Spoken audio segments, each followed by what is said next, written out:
Whew, good roll. All right, and knock out the rest of the work once I'm feeling up to it.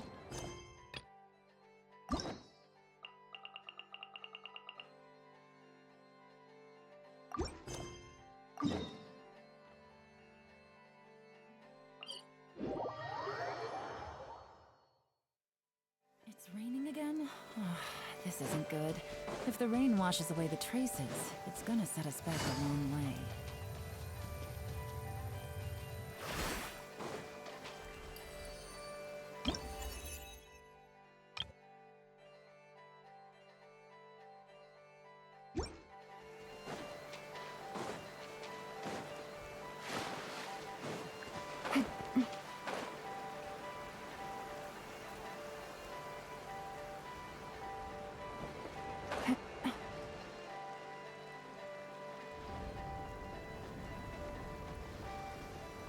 Oh, it's Durin!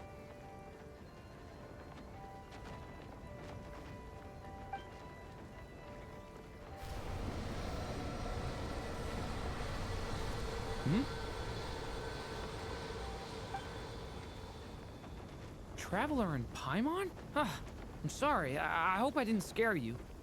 Oh, no, you didn't scare us. Just gave us a little surprise. Looks like you've gotten even more powerful now. I don't know. It just feels like it's gotten harder to control. I didn't mean to strike so hard. I'm so relieved you didn't get hurt. It's all good. We've had worse.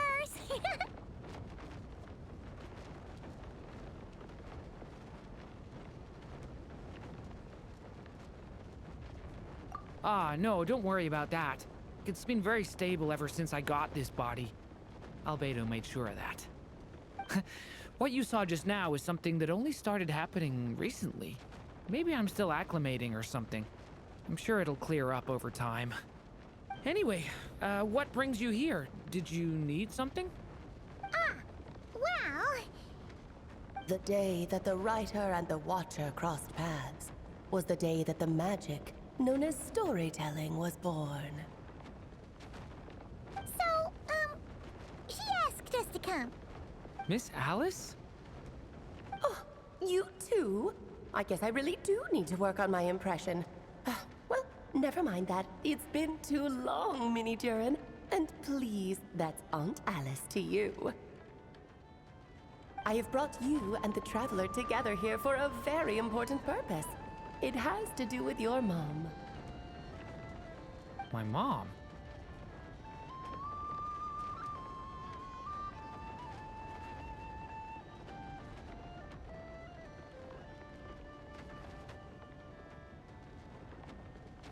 Indeed, fairy tale author extraordinaire, Anya Marie Andersdottir. See, I knew this would be right up your alley. Now then, if you'll open the book, I will begin narrating.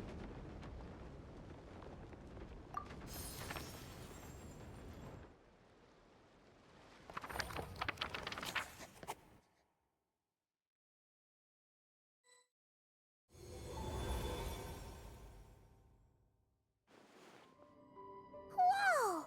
What is this place? It reminds Paimon of Simulanka. The two are indeed similar.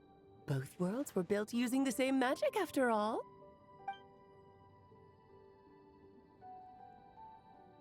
Aha! So it is Alice! Hello, Aunt Alice? Oh, no need to be shy. Just think of me as one of your mother's dearest friends. You keep talking about stories and magic. What's this all about? Simulanka 2.0 or something? Certainly not. Simulanka was a peerless masterpiece. Without the original author, it would be impossible to create a sequel, even for me. But you are right about one thing.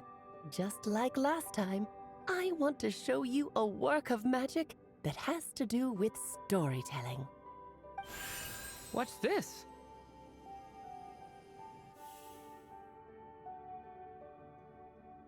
This is your mother's dying wish. My mother's dying wish was a book? Let me answer that with a question. What do you suppose would be a writer's greatest regret?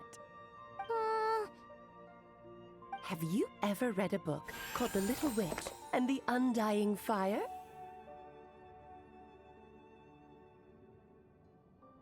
Oh, that's because it was the work of more than one person. It began as a little game at our tea parties. Each of us took turns writing the next part of the story. I wrote the first volume, then the other mages took their turns. Em was tasked with writing the final volume and tying everything up. But by the time everyone had finished writing their parts, Em had passed away. Oh, it was a terrible shame. A true tragedy. And that is the answer to my question. A writer's greatest regret is to leave a story unfinished.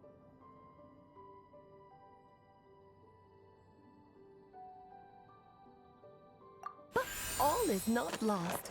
I couldn't stand the doom and gloom of it all, so I went ahead and wrote an ending myself on her behalf. Then what's this book? This is the answer your mother gave to the same question. In her eyes, this was her greatest regret. She made me promise that I would bring it to you because she believed the only person who could resolve this regret is you. So my mother's greatest regret is another unfinished story? You could say that. And I guess resolving the regret means finishing the story? That's one way to put it. Oh, is a straight answer too much to ask for? Her answer was quite the opposite of what I'd expected. But oh, how touching it was. I'd love to tell you what she said, I really would. But that would spoil the plot, and we can't have that. Spoilers ruin everything. Oh. Just think of this task as giving a story a much-needed ending. All I ask is that you do your best. I understand. But I only just started learning human script, and I don't have any writing experience at all. Relax. Why else do you think your dear aunt went and found you two such wonderful helpers? With their experience, you'll have so many story ideas you won't know what to do with them. So don't be shy to ask lots of questions. Yeah. If it's to help Durin fulfill his mother's dying wish, then we're in. Aunt Alice, could I ask, what kind of story was my mother hoping to write? I had a feeling this might come up, but that answer isn't mine to give. You'll have to find it yourself, here inside this book. Don't worry. We'll help you come up with loads of ideas. Yeah, let's find a nice spot where we can settle in and read through this thing. We could even get some snacks, too. Oh, the actual process might not be quite the walk in the park you're imagining, Paimon. Why's that? Because when Em created this book, she borrowed my magic. In other words, it's not a book you can just pick up and read. It's a magical book. Its chapters are scattered through memories of the past. Gather them all, and the book will show you its secrets. So, where are we supposed to find these memories? Em left a trail of clues for each unfinished chapter. Follow the hints, and you'll find them. Oh, and when it comes to adding to the story yourselves, you'll need to use this. And this is... This, my dear little Paimon, is the ink Em left behind. Infused with a little of my own magic, of course. If you're planning on writing something inside the book, you'll need it. It's extremely precious, so be sure to use it sparingly. This is all that's left. So we need to search for the memories and keep an eye on how much ink we're using. Oh, it just had to be a wild goose chase, didn't it? Perhaps it's just another form of storytelling. Em was ever so creative when it came to things like that. Just think of it as a little challenge your mom left behind. Who knows? There could even be a mysterious prize at the end of it all.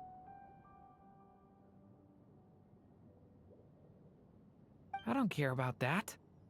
This was my mother's dying wish. Whatever it takes, I'll find a way. Yep.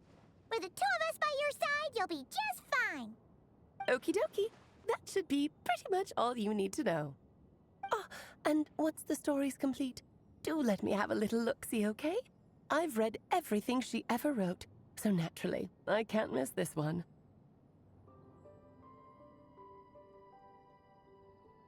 Yeah. Most of the time, you're pretty hard to pin down. Don't worry, I'll know when you're finished. Just wait for me to reach out. All right, off you go. I can't wait to hear how the story ends.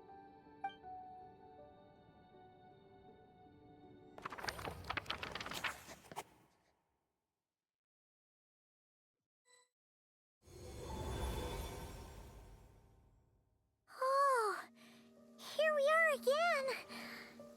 Alice's magic really is incredible, huh?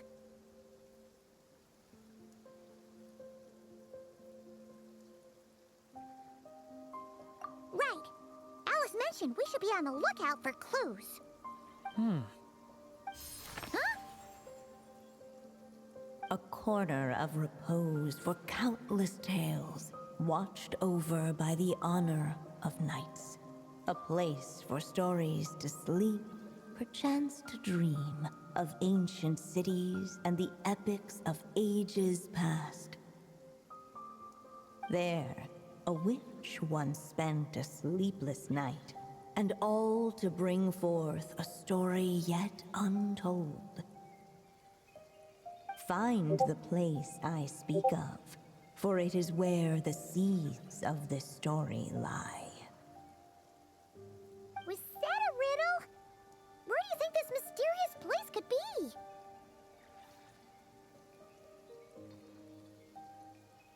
Hey, you might actually be onto something. Guess that means we need to head back to Mondstadt?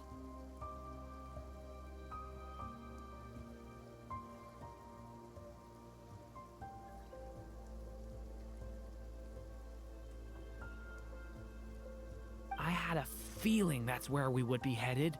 After all, it's where my mother was from, and I bet it's where she wrote this story, too. Yeah, that makes sense. Still, I feel bad about dragging the two of you along on such a long journey. Don't worry about it. We don't really have much going on right now, so we're all yours. Come on, let's go!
Back in the Mondstadt Library, huh?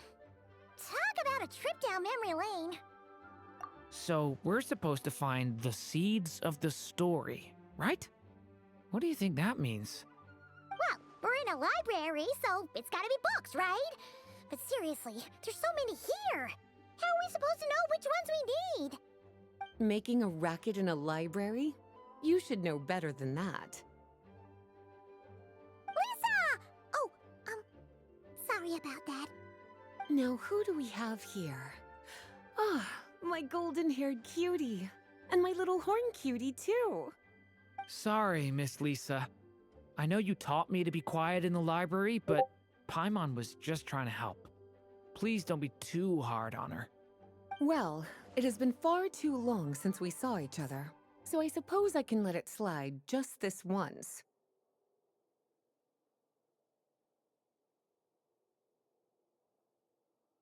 Back when he first arrived here, poor Jean wasn't sure what to do with him, so I stepped in to lend a hand. I figured, if I can handle a boy raised by wolves, then teaching one who's part dragon should be a walk in the park. Nice! Sounds like Durin was welcomed with open arms. Why, of course. Now, let's save the reminiscing for another time. I'm sure you're here for a reason. Did you need to borrow some books? It's kind of hard to explain. Maybe you could take a look at this. Oh?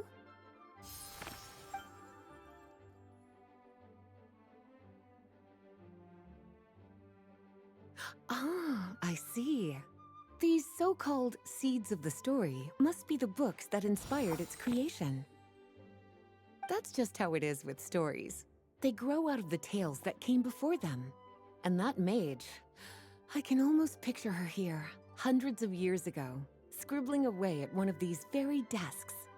But we don't know anything about this story. How are we supposed to figure out which books inspired it?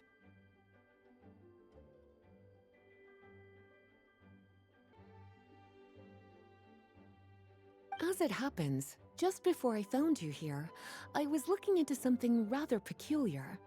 One of the knights reported seeing some books that weren't listed anywhere in our catalog. Stranger still, just as he went to reach out for them, the books vanished into thin air. And then, a while later, while he was browsing through other shelves, there they were again. Seriously? That particular knight knows this library inside and out. I'd be very surprised if he was seeing things. Something tells me these might just be the magical books you're after.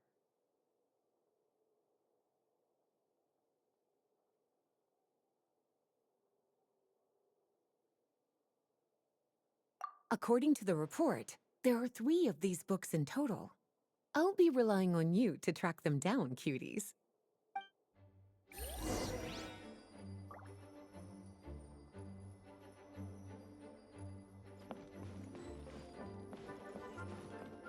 Oh, wait!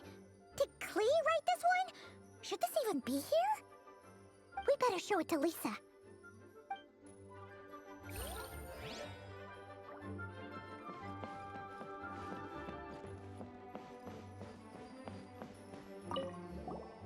Second strongest spell in existence. Do not show Klee. Wait, there's actually a book like that right here in the Mondstadt library? That title's just gonna make people even more curious. Huh. There's definitely something fishy about this one.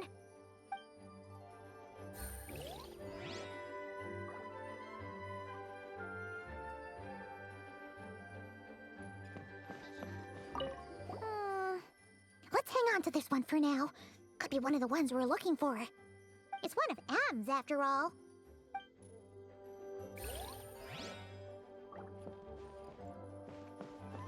An experiment log. Looks like part of the title's been erased.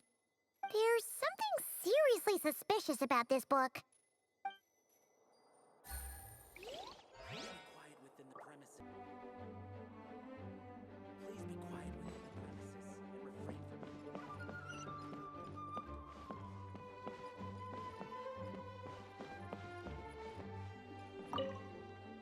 from. Well, did you manage to find them? Huh. This book definitely doesn't belong here. Yeah, we could tell just from reading the title. Rubedo was the one who brought it in. He suggested I place it on the restricted list and keep it sealed away. Why? He said it's full of forbidden alchemical formulas, some of which could even result in the creation of dangerous monsters. Apparently, the danger it posed was so great, he didn't even feel like it was safe to carry around or keep it in his workshop. Really? Definitely sounds like it shouldn't be here then.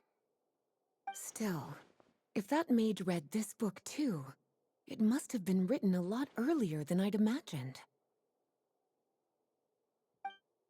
Well, did you manage to find them?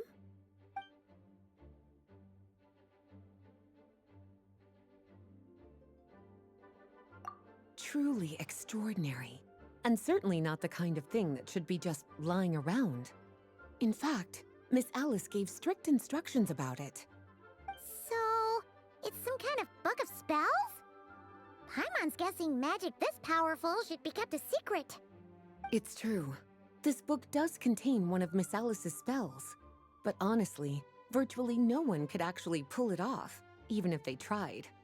The only reason it's even meant to be in the restricted section is because we can't let Klee get her hands on it. After Klee was born, Miss Alice advised us to seal it away. She even added that little subtitle herself.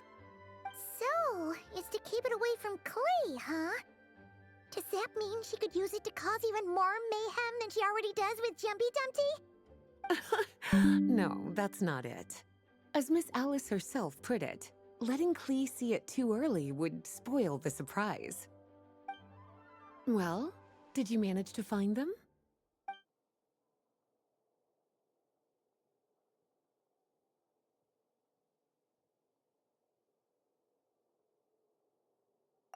Yes, this is a restricted book, all right. It certainly isn't supposed to be here. Huh. But it looks like a regular poetry collection. How did it end up being classified as a restricted book? The issue lies with one of the poems inside. You've heard of the great battle that took place on Dragonspine, yes? 500 years ago, during the cataclysm in Conria, an evil dragon descended upon Mondstadt.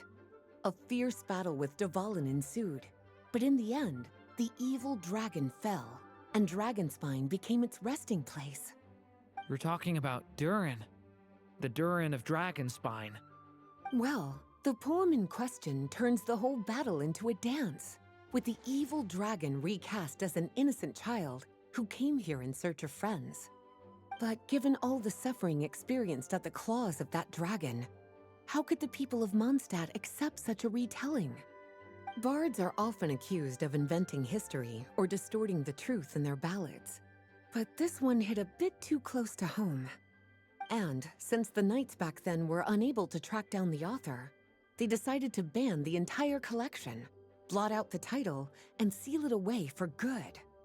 So the version in the poem, it was all a lie?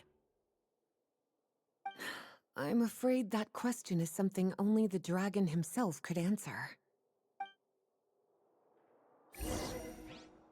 Well, would you look at that? Seems like these are the little troublemakers you're after. And all three just so happen to be forbidden texts. What kind of story requires reference material like that, I wonder? Forbidden texts? You know, the first time you mentioned that the library had a restricted section, Paimon thought you were just trying to scare us. Are you saying it actually exists? Not really something you should be poking your little nose into, is it, cutie? Sorry. Seeing as it was Miss Alice who asked you to look for these books, I won't question the matter. But they'll need to be sealed away again once you're done, so don't forget to return them. Don't worry, Miss Lisa. I won't forget. Well then, that's all from me. After all that hard work, I think I've earned myself a nice cup of tea. Alright, we've gathered all the reference books. What's next?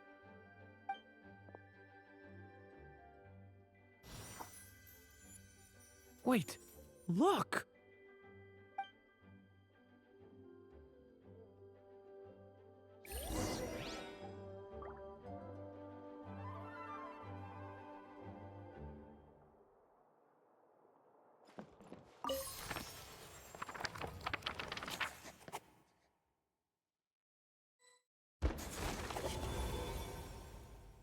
Long, long ago, an evil dragon descended upon the human world, bringing terrible calamity in its wake.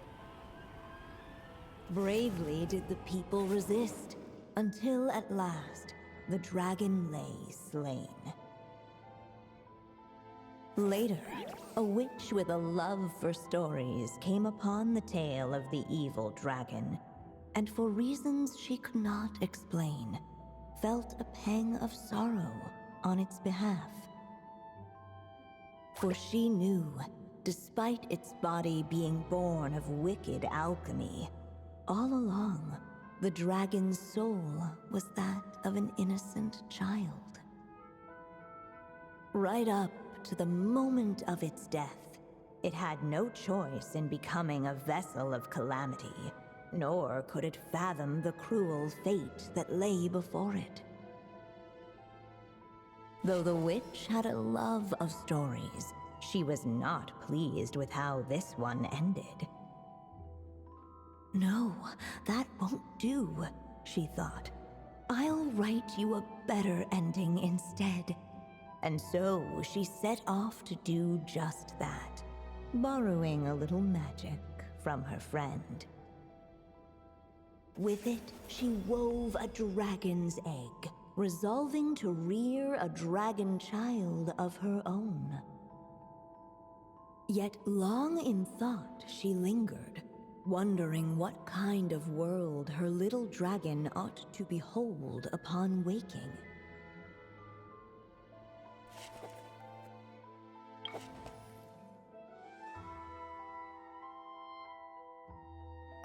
At last, she made her mind up, adorning the cradle with a wisp of woodland air.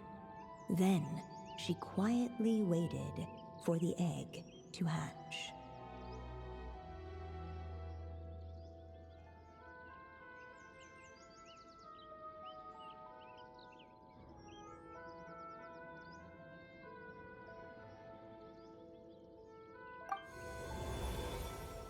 Whoa! We're actually inside the story! This must be Aunt Alice's magic.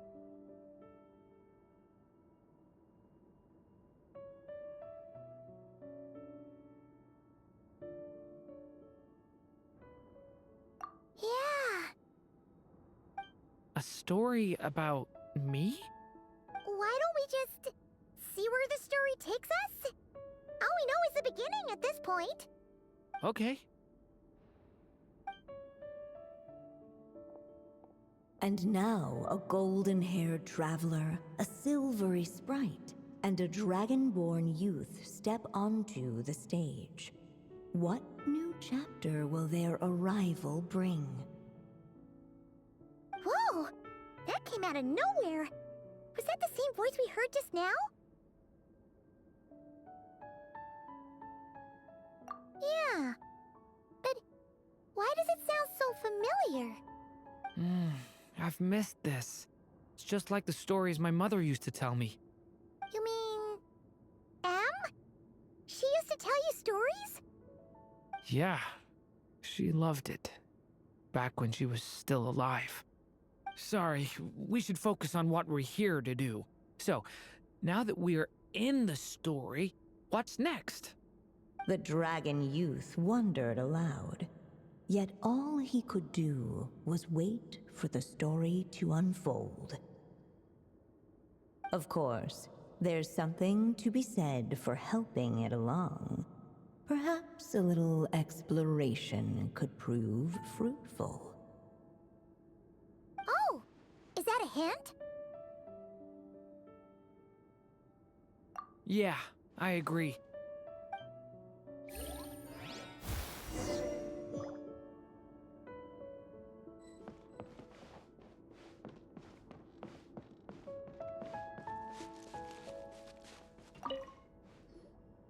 This must be the dragon egg, right? Looks like it's gonna hatch any moment now. So we've got a dragon egg about to hatch, a witch who loves stories, and that evil dragon we heard about at the beginning. Yep, it all adds up. This is my story, isn't it?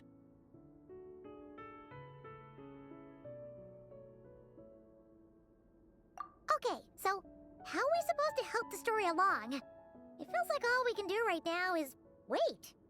Apparently, it hadn't dawned on the group to look for a way to help the egg hatch faster. Oh, right! We're at the point in the story where we're waiting for the baby dragon to hatch, so that has to happen before the story can continue. With the flames at his command, perhaps the dragon youth might be able to provide the egg with sufficient warmth. What? You want us to roast the dragon egg? The silvery sprite's surprise betrayed her lack of reading. For in countless tales, it is told that only by fire's embrace will a dragon's egg hatch swiftly. Huh, you kinda have a point there.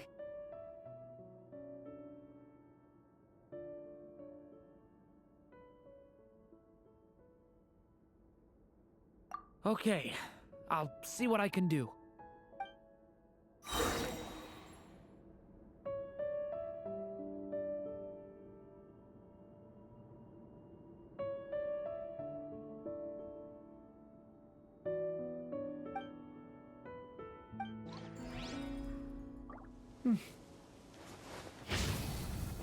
Thunder!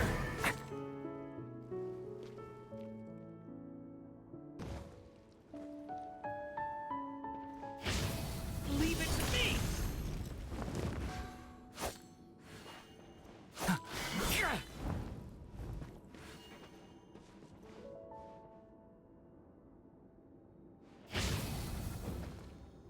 Leave it to me!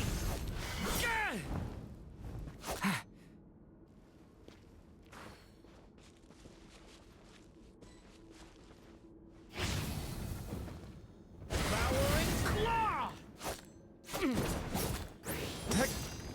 Stay away from me! Clearly, both the golden-haired traveler and the dragon youth were eagerly awaiting the little dragon's birth, though perhaps their longing burned a little too brightly. Still, such fiery anticipation might itself become a blessing.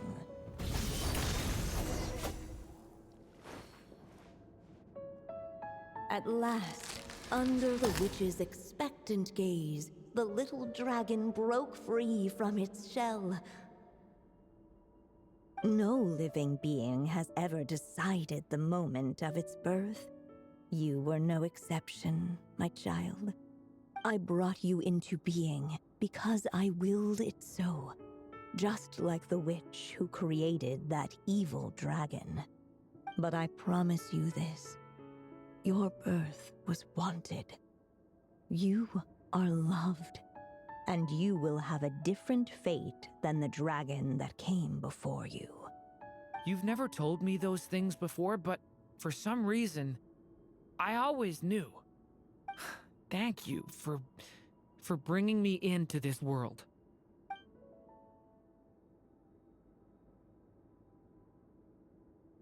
The waiting witch did not feel lonely, for she had 3 visitors by her side.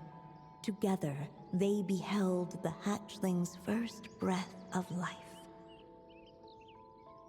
Holding her dragon child close, the witch promised him a life unlike that of the evil dragon.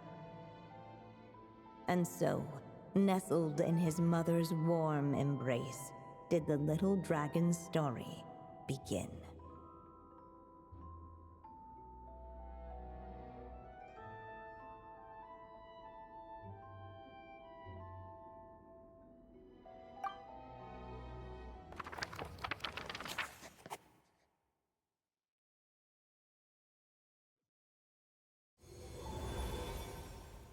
Wait, isn't this Mondstadt?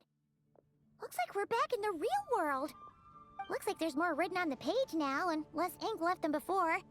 So, does that mean we've completed this chapter?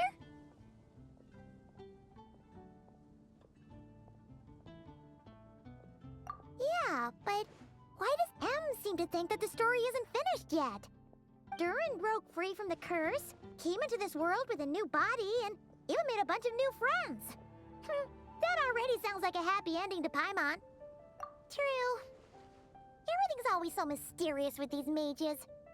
Guess all we can do is wait for more clues. Huh.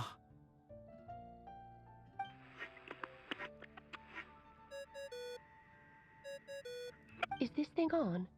All right, that should do it. Hey, that's Alice's voice. Hello there, children. If you're hearing this, you've stumbled upon the little recording I left for you. I thought you could use a few hints about how the book works. By now, I'm guessing you've already begun to leave your mark on the story. You should know, however, that the book needs time to absorb the ink, so the next chapter's clues won't show up right away.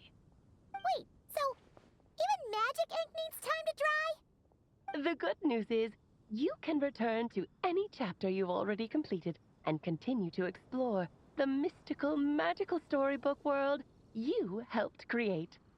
Have fun, dearies. Toodles! Oh, man. Paimon was so ready to knock this out in one go.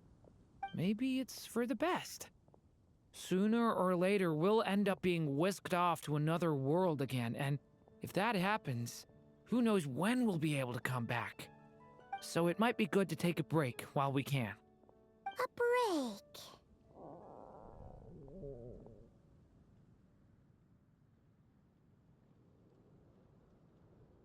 Yeah! Paimon has a sudden craving for the Good Hunter's sticky honey roast. And we happen to be in Mondstadt, so... So let's meet up here later. I need to find Miss Lisa to return those books anyway.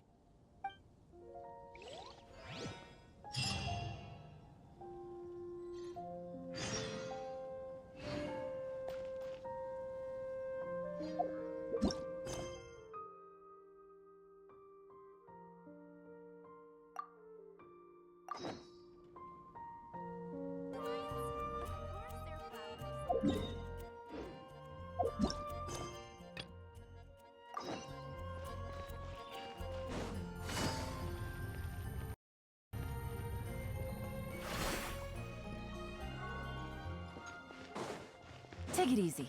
Where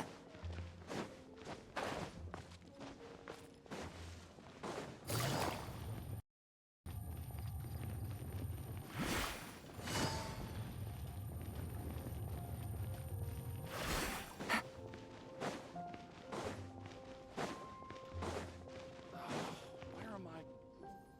Hey, Durin! Any more clues for us? We're all set for... Yeah, I was just about to come find you. Let's see what it says. Now sprout to life the story's seeds, stirred by wind-born melodies.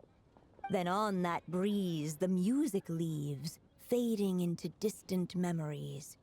Seek the place where wind and tale entwine, and once there, make 3 riddles into verse, and 3 melodies into song. For in poetry and song will this story start to blossom. Come on! Another riddle? All that talk about wind and melodies? What do you think the answer could be? Oh! Care to elaborate? Wind? Music? Poetry? Tone-deaf bards gotta know the answer. You mean Lord Barbados?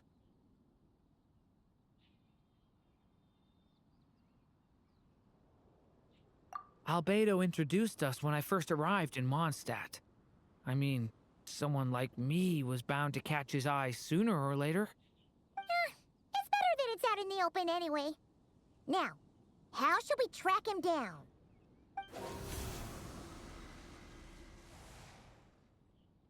I'm pretty sure he's already caught wind of what's going on here.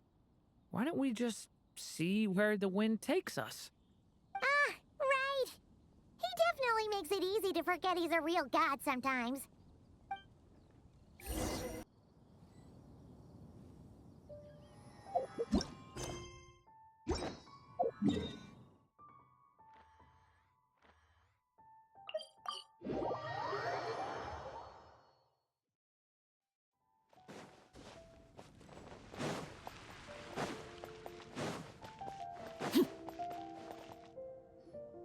Some say the god of fate calls the outcome of every dice roll before it's even made. And that's why the secret to winning a lot of games is having that god on your side. Your luck is amazing, Kaya. Your turn. Give it another shot. Fear not, O Crimson Dragonborn, for I, the Princess of Ertelung, have bestowed upon you the benediction of the midnight hour, and with it you shall surely smite this usurper. Mein Fräulein means to say she's rooting for you in secret. Oh, and that you must, at all cost, defeat the one who snatched her limited edition card back.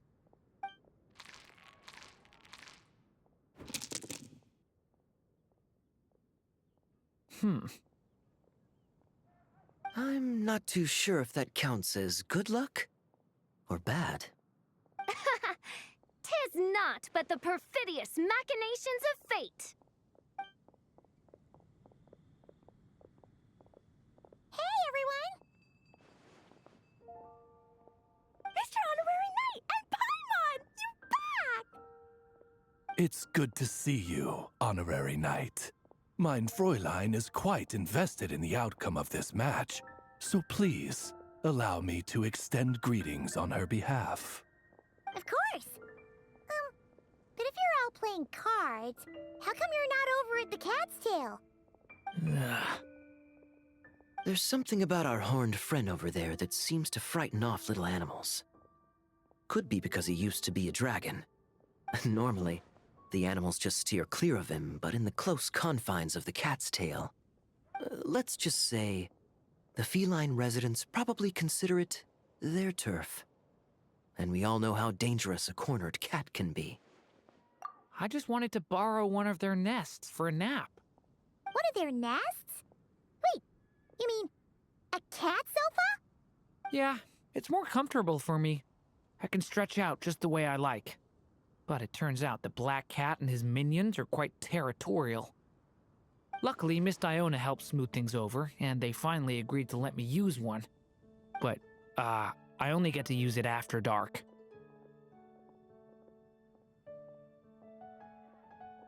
Oh, Diona stepped in! You know, underneath it all, she really does like helping people. The more likely reason is because Durin won't touch a drop of alcohol. As far as Diona's concerned, that pretty much makes them two peas in a pod. It's a shame, really, considering everything Mondstadt has to offer in that regard. Mondstadt's alcoholic drinks are a bit too much for me to handle right now. But maybe someday. There's no need to force it. Who says you have to drink just because you're in Mondstadt?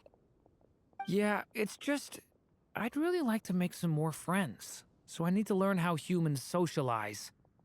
I guess alcohol is usually involved, though. But that's why I started learning how to play Genius Invocation TCG. It's also a kind of social activity, but it doesn't involve drinking. And I've been lucky enough to receive the guidance of the Prinzessin de Verurteilung herself. Exactly! Who needs alcohol when you can make friends playing card games? Speaking of which, need any tips from the master over here? You'll wipe the floor with that opponent of yours. Paimon guarantees it. Unfortunately, with the luck he's having, not even that legendary card master from Sumeru could turn things around at this point. Yeah, that last roll wasn't great. But who knows? Maybe you'll have better luck next time? He keeps getting the exact same roll over and over. This is the third time already.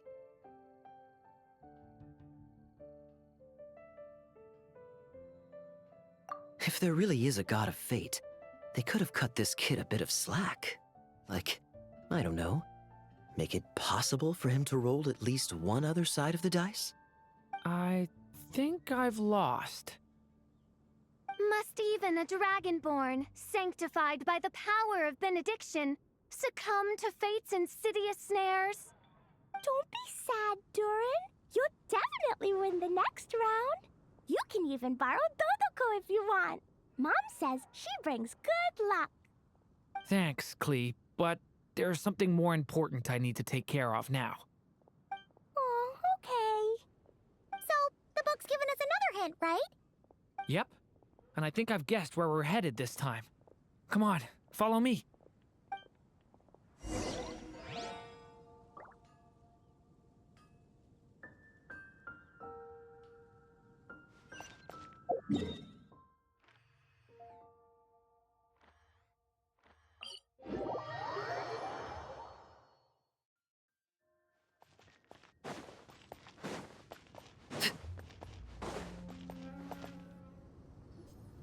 In what sort of castle might a storybook dragon dwell?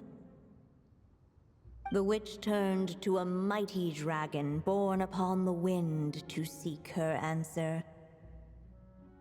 From afar, she beheld a solitary castle, standing lonely beneath its wings, and wrote it into words.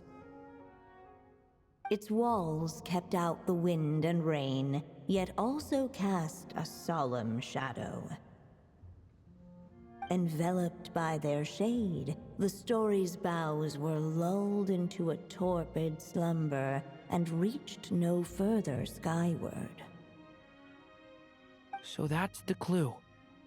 I think we're meant to find a place where dragons live, and this time, in the real world. I asked around, and it just so happens that there's a place like that in Mondstadt. Yep, that checks out. I've heard that the dragon here is called Dvalin, and that he's a magnificent creature. I hope I get the chance to meet him. Wait a second. Do you think having the two of them meet is the best idea? You know, considering everything that happened in the past? How would we even explain everything to him? Well, if we do run into Dvalin, it should turn out okay with us there at least. Is something wrong? Nope. Let's go!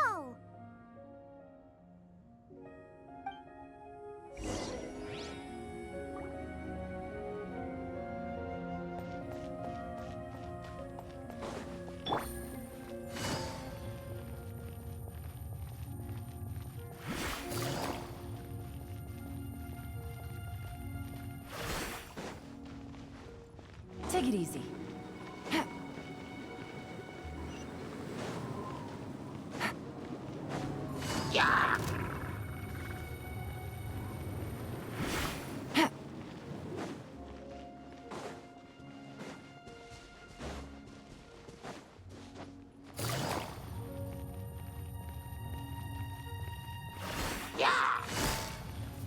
Gotcha.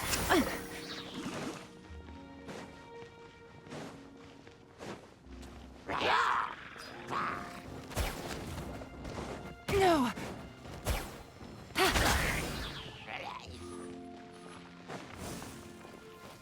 Take it easy.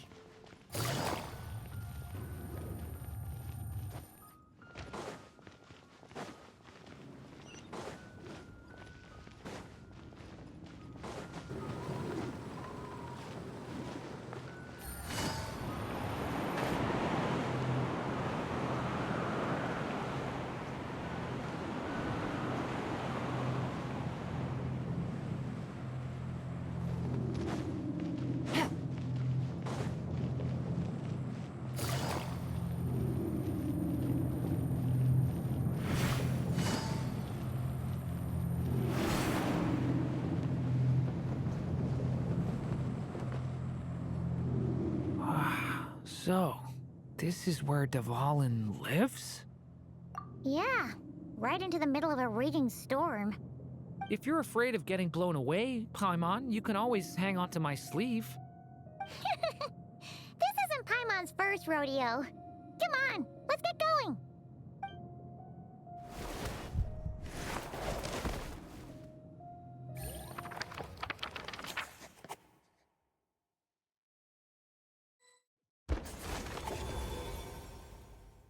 The little dragon grew with each passing day, and the story witch, who loved him dearly, built him a big, beautiful castle. Yet in the end, she herself succumbed to time's merciless march, setting forth on a journey to a place beyond even the stars. All of a sudden, the little dragon found himself alone. He tried leaving the castle to make some new friends. But already he had grown the claws and scales of an evil dragon, just as the prophecy had foretold. Afraid he might hurt someone, the gentle little dragon hid within the castle his mother had built, and came forth no more.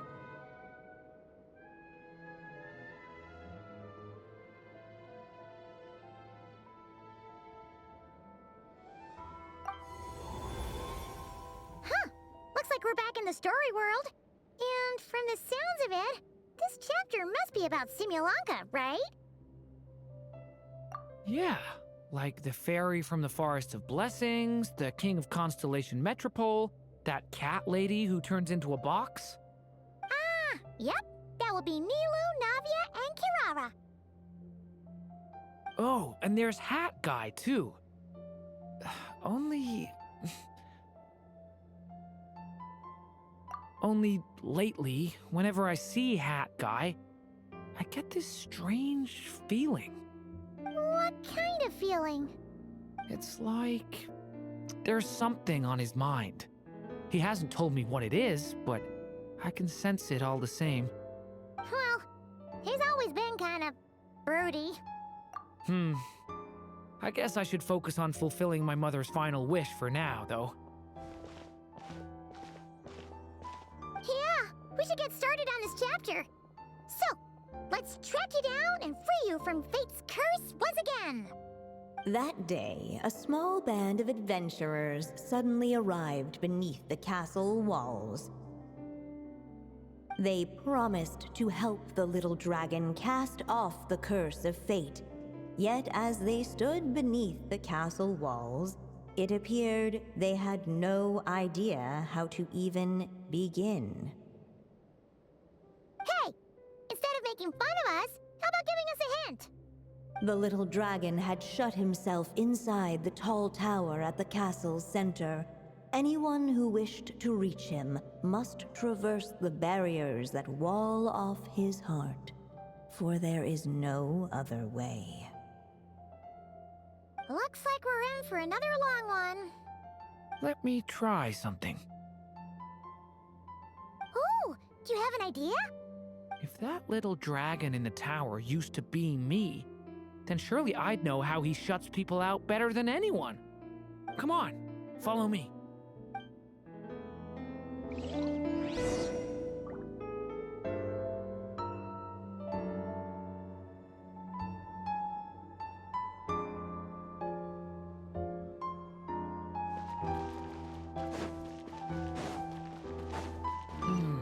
That telescope.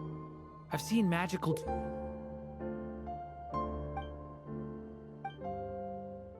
tools like that before. It should come in handy.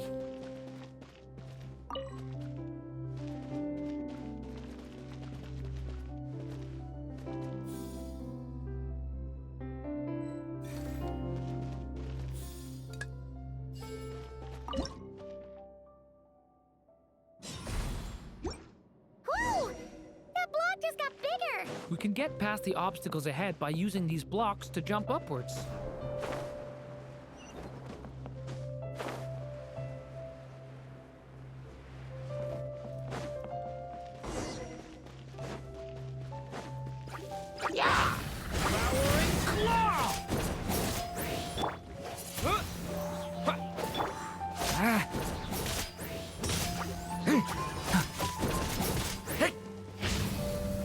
Thunder!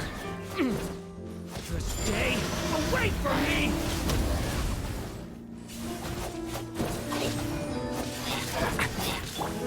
Windblade! Devouring claw! Disappear! This place is like a maze. How are we supposed to get through? We'll just have to check each spot.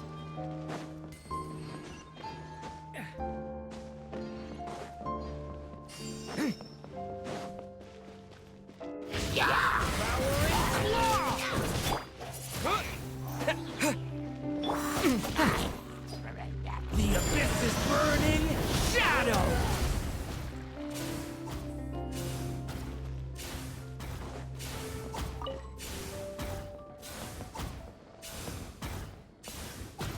We should be able to use this block somewhere.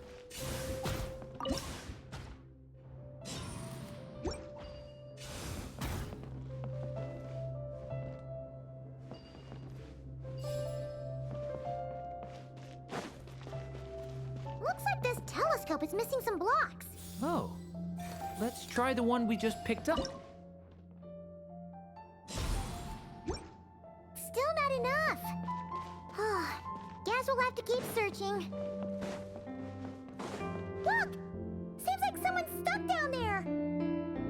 Should they continue towards the tower or plunge into the shadows to rescue those in need? A difficult dilemma indeed. The path to the tower is up ahead. We better stick with Durin.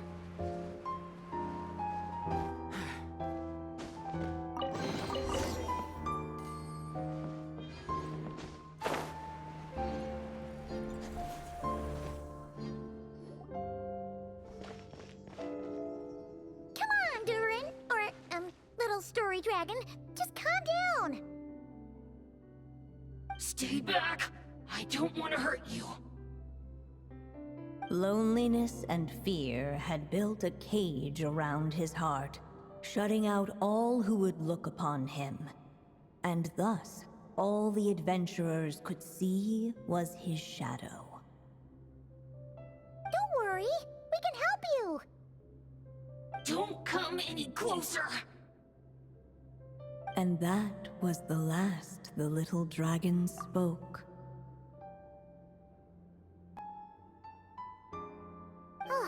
How are we supposed to persuade him if he won't even talk to us? This really could have been how my story ended, huh? Back in Simulanka, I was no different. But even though I kept shutting everyone out, deep down I hoped someone would be strong enough to face my power and break through to me. And that's exactly what you all did. I wouldn't be standing here today without you.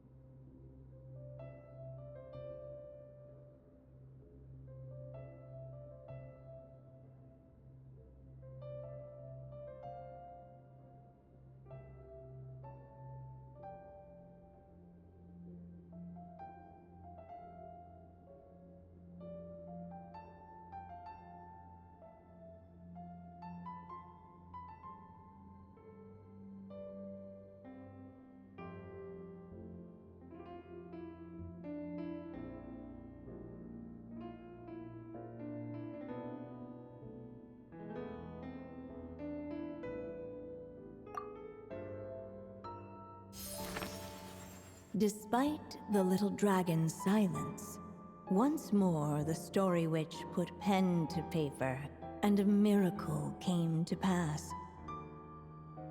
The flying squirrel fairy, the giraffe king, and Catbox Lady arrived at the tower where the little dragon was hiding.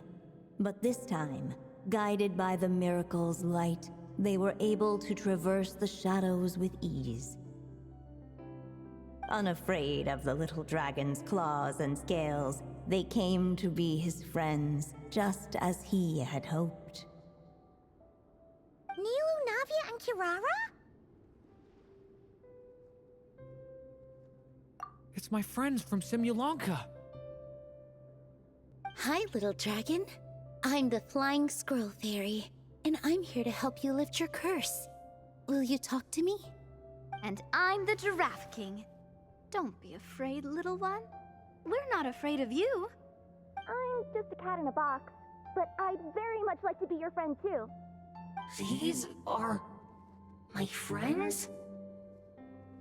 Yeah, they're your friends in the future you've been trying to avoid. I can promise you that. They're reaching out, so you just have to ask yourself one question. Do you accept? After a long silence, heavy footsteps echoed from the tower's shadows, but still, the one who made them refused to step forward. Though the cage to his heart had been unlocked, the little dragon remained ashamed of his claws and scales. How can I face my friends like this? Don't worry, little dragon. We're gonna offer up our blessings and make a wish to the goddess of fate to release you from your curse. Yeah, just like last time. Make a wish? To the goddess of fate? At that moment, the merry witch made her entrance. Hello, little one. Don't be afraid. With the blessings of your friends, your wish shall be granted. Alice? Wait, you're the Merry Witch from the story? Correct. It is I, the Merry Witch, creator goddess of this realm. And it just so happens the goddess of fate is none other than my dear friend, the Story Witch. I'm here to make good on my promise to lend her my second strongest spell. With this spell, she'll have the power to create an entire world. So naturally, granting your wish won't be a problem. Provided, of course, you receive your friend's blessings. But before we proceed, I must check something on her behalf. Little dragon, do you accept this blessing? I want to be your friend. So if you're offering, then yes, I would love to have your blessings.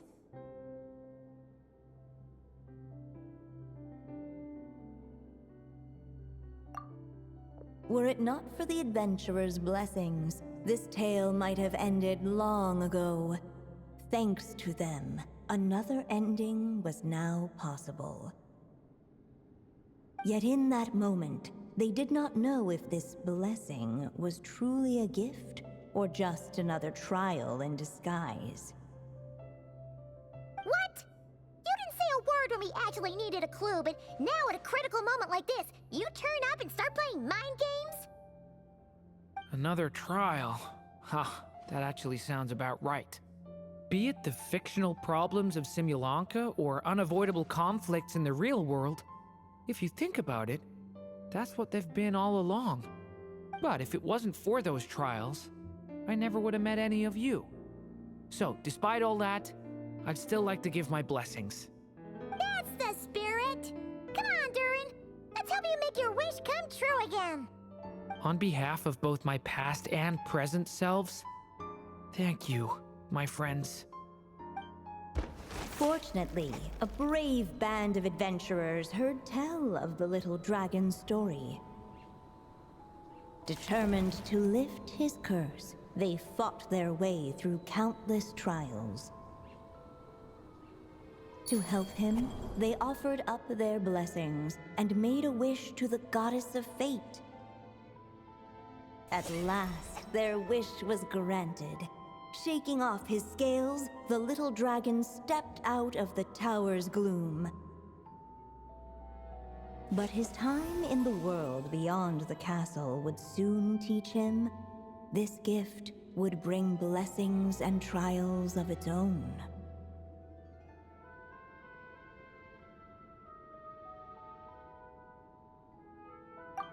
And as far as the little dragon was concerned, the tricks of fate had just begun.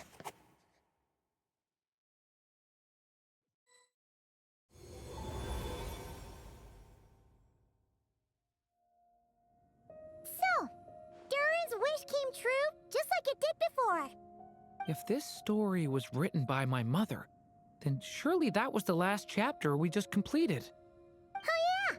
So, in other words, we finished it!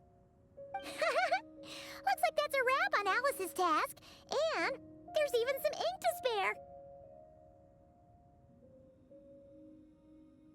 Guess we'll have to wait for her to make contact, like she said. So, my mother's final story has finally come to a close. Sounds like you're a little sad to see it end. Back when I was still living in Simulanka, I was always under the illusion that my mother had never truly left. Every day I spent immersed in that world. It felt like she was right there by my side, still reading me bedtime stories. But now, Durin. That's right! And you've got so many other friends waiting for you back in Mondstadt! Yeah. Speaking of which, after all that flying around, Paimon's starting to feel hungry again. So, why don't we head back to Mondstadt? Perfect excuse for a big meal with the rest of the gang. Now that you've fulfilled your mom's final wish, a little celebration seems in order, right? It's just a pity we never got to see that big, beautiful dragon. You were really looking forward to meeting him, huh? He might not be here all the time, but Paimon's sure you'll get a chance at some point. All right, no worries. Anyway, since this feast is to celebrate me fulfilling my mother's final wish, I guess it should be my little treat. Pretty sure that's how humans do it, right? Nuh-uh. This one's on the Traveler and Paimon. Celebrating each other's achievements is what friends are for. Honestly, when it comes to who treats who, human rules are so complicated. See? He wants to be friends with you too. But the moment hasn't come. At least not yet. In any case, the story should have a better ending this time, don't you think?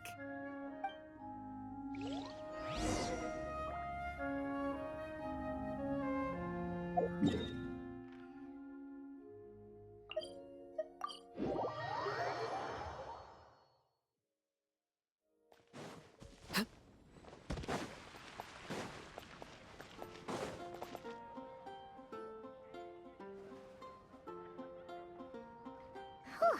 Feels like we were gone for ages. Hopefully, everyone's still here. So, your adventure was a success, huh? Want to grab a drink to celebrate? Absolutely not. No booze allowed. Mr. Honorary Knight, Durin, I want to hear all about your big adventure.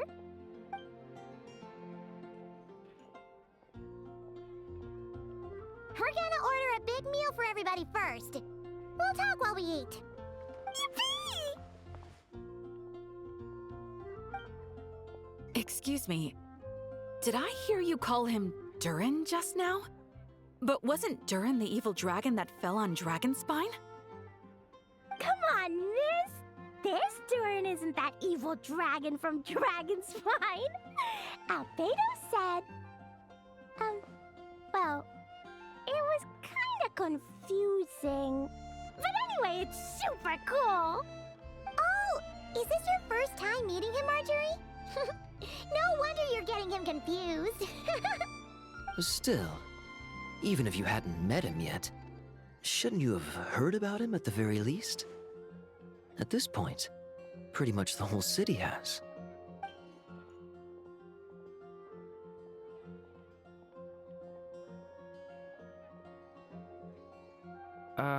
Why is everyone... So, what exactly is his connection with the evil dragon? Wait, but those horns on his head. Surely he's not a... Did everyone just forget about Durin? No, that can't be.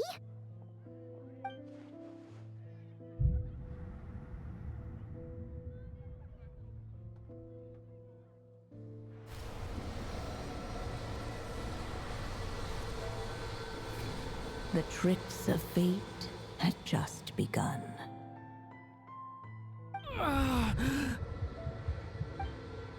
Watch out!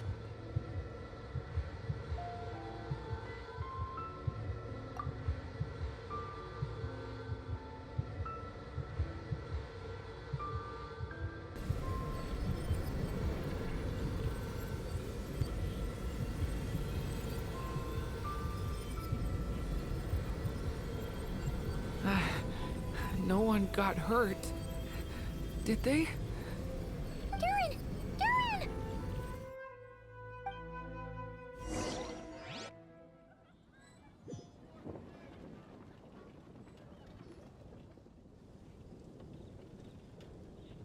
I just had Barbara check him over.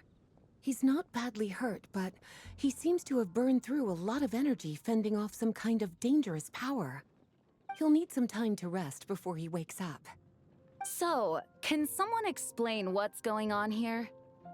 It seems like, aside from Durin's close acquaintances, the people of Mondstadt have forgotten everything about him. How could that even happen? Worse still, the abyssal power within him is showing signs of extreme instability. Could be a separate issue, though. I'm not sure. If the abyssal power inside him spirals out of control, Mondstadt will be in grave danger.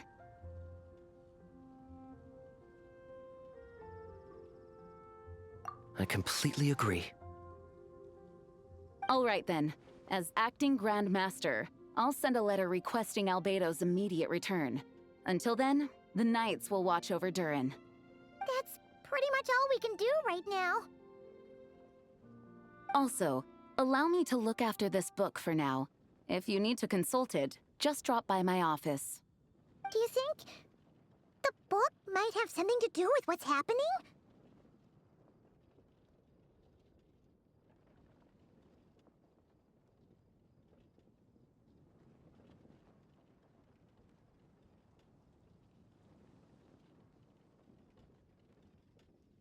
It's just weird that Alice still hasn't contacted us. Maybe we should head back inside the book and take another look.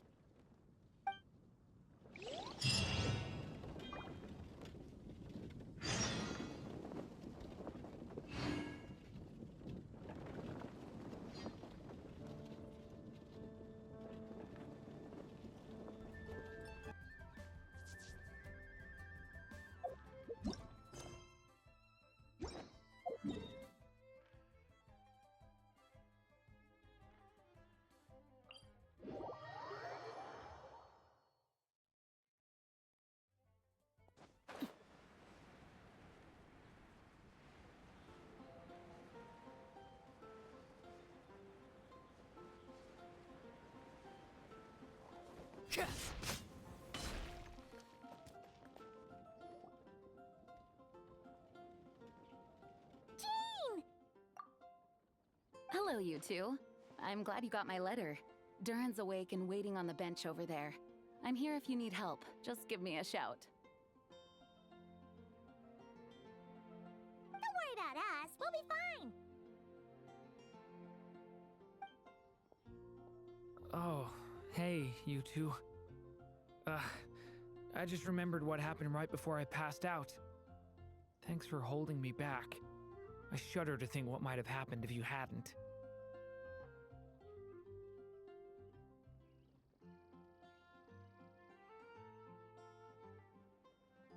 I'm fine now. It's just... a lot of people seem to have forgotten me. Don't worry. We'll figure out a way to fix this. Why don't you start by telling us what happened? It felt so strange. After I realized no one recognized me anymore, I suddenly felt like I'd completely lost contact with my body.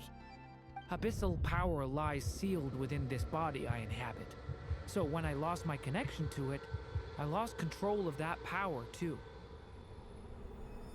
It wasn't until I heard everyone calling my name that I was able to reconnect with my body. You lost contact with your body? Does that mean there's something wrong with it?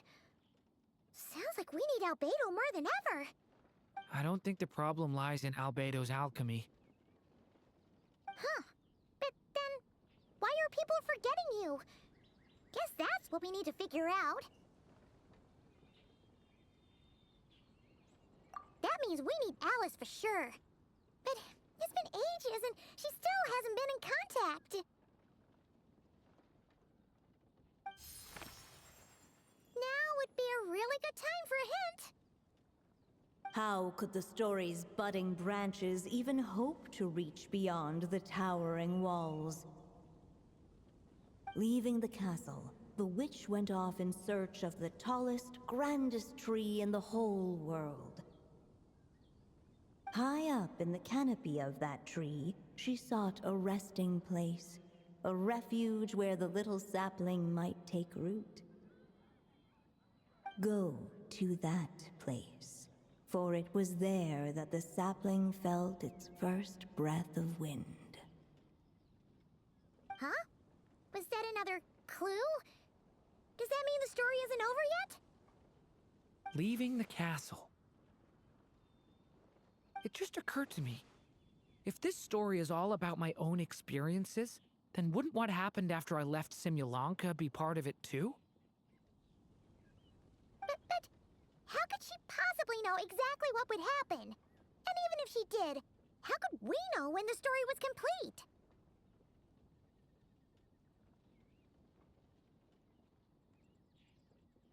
Yeah. Since we can't reach Alice right now, we'll just have to get to the bottom of this ourselves. But first, we gotta figure out where this riddle wants us to go. The tallest, grandest tree in the whole wide world. Huh. The only place that ever gave me that feeling was the one I ended up in right after leaving Simulanka. They had great coffee there, too. And so many books you'd never run out of things to read.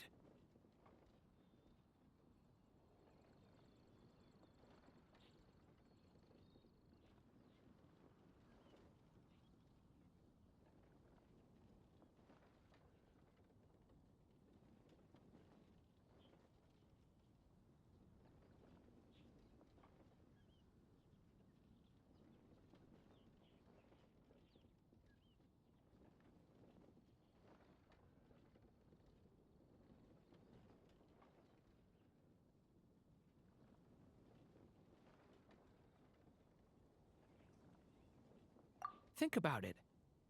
Our search in Mondstadt began in a library, right? Well, Sumeru City's got one of those too, and it's absolutely huge. What do you say? Should we try looking there? Huh. That does kind of make sense. And it's not like Paimon's got a better idea.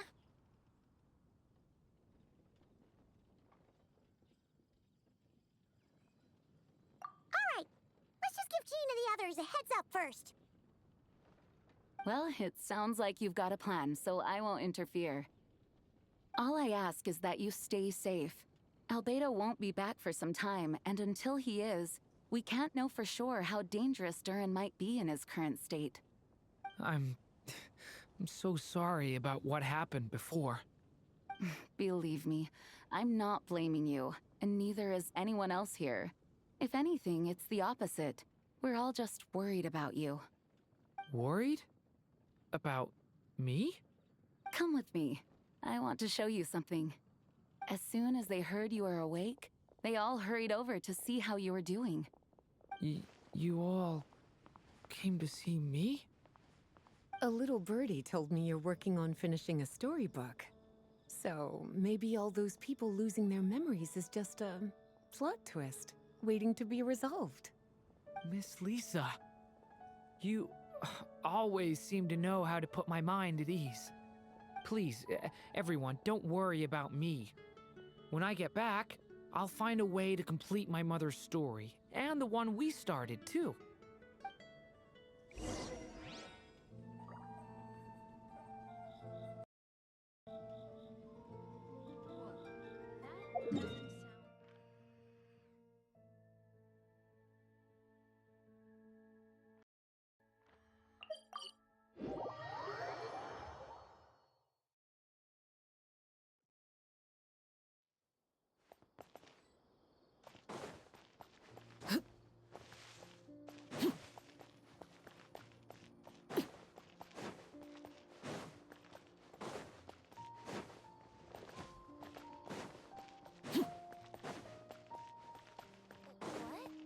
But I think it's way better to stay here.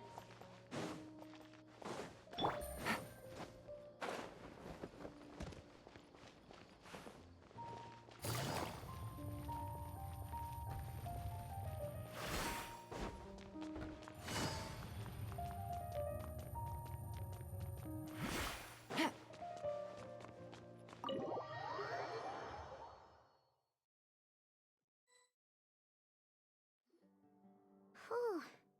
After the library hunt in Mondstadt, It's not as if Paimon was expecting this to be easy, but this... Yeah, this is something else. Where do we even begin? Even the clue this time seemed kind of cryptic.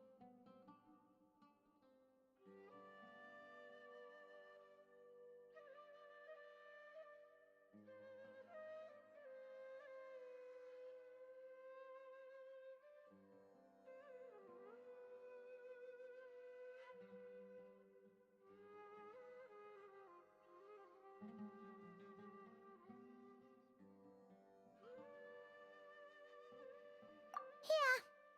Guess the best we can do is stay on the lookout for more weird things going on.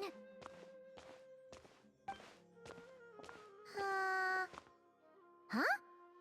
Sorry, what was that? I'm here to return Volume 5. According to the catalog, Volume 5 of this series is not available for loan. I can't accept the return of a book that was never checked out in the first place. Let me put it this way. My copy is complete. Yours, on the other hand, is missing large amounts of content. So you should swap it for mine instead. Sir, you have to understand. Managing a library is a serious business, and we have protocols in place for this kind of thing. I can't just replace an important volume in our collection based on nothing more than your word. Hey, look what the Wandering Tom dragged in. Oh, it's you.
And, what is it you're doing here? I'm a traveling scholar, as you know. Isn't a library the most natural place for me to be? Well, the last time we saw you was all the way in Notcry. Paimon just didn't expect to suddenly see you in Sumeru, that's all. There were some things I needed to come back and take care of. Some documents had gone missing, so I tracked them down, restored them to their original condition. And now, I'm here to return them. And considering what I'm planning to do next, it feels like a weight off my shoulders. What's going on with you, huh? You look like a kicked puppy. Hat guy. Ah, at least you haven't forgotten about me.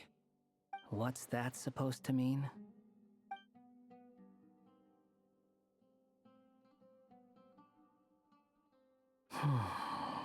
So it's been getting worse. Sounds like you know something we don't. After he left Simulanka, he spent some time traveling Sumeru with me.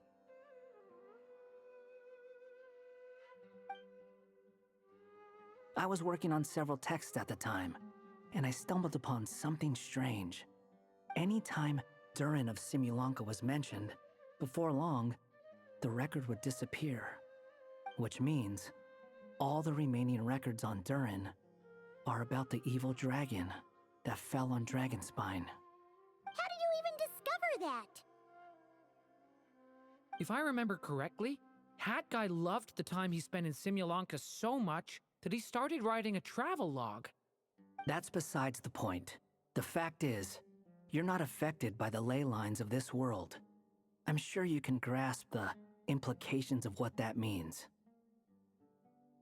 His case is different from mine. It's more like the world itself refuses to accept his existence. It started with a few written records, but now, It sounds like it spread to people who never met him or didn't know him well. At this rate, the whole world might forget him altogether. The whole world? But that includes all my friends in Mondstadt, and even Hat Guy, too. So that's what you've been worried about all this time? Why didn't you just tell me? There are more important questions right now, like figuring out how to fix this. That mage clearly cared a lot about her child. She left that book behind for a reason. If you want answers, isn't that the place to find them? You think that didn't occur to us already? Problem is, we need to find the memory that unlocks the next chapter first. Mind if I take a look? I just want to know what secrets this book is hiding. Besides, I've run into a bit of red tape, so I've got time. Of course. Be my guest. So, the memory we've been looking for was about you all along?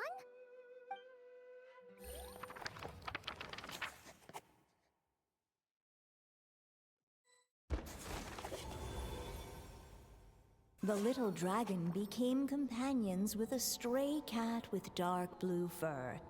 It was a friendship born of all they had in common.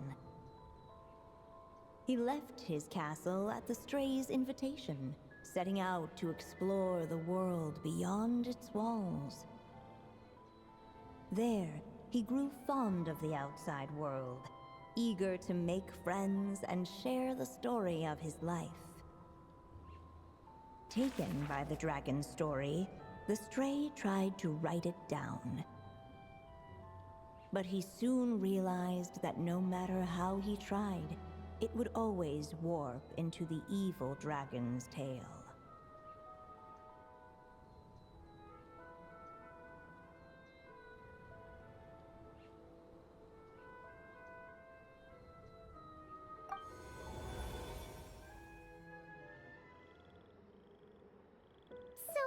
This is the world where this chapter takes place? Looks like we're at the top of some kind of gigantic tree.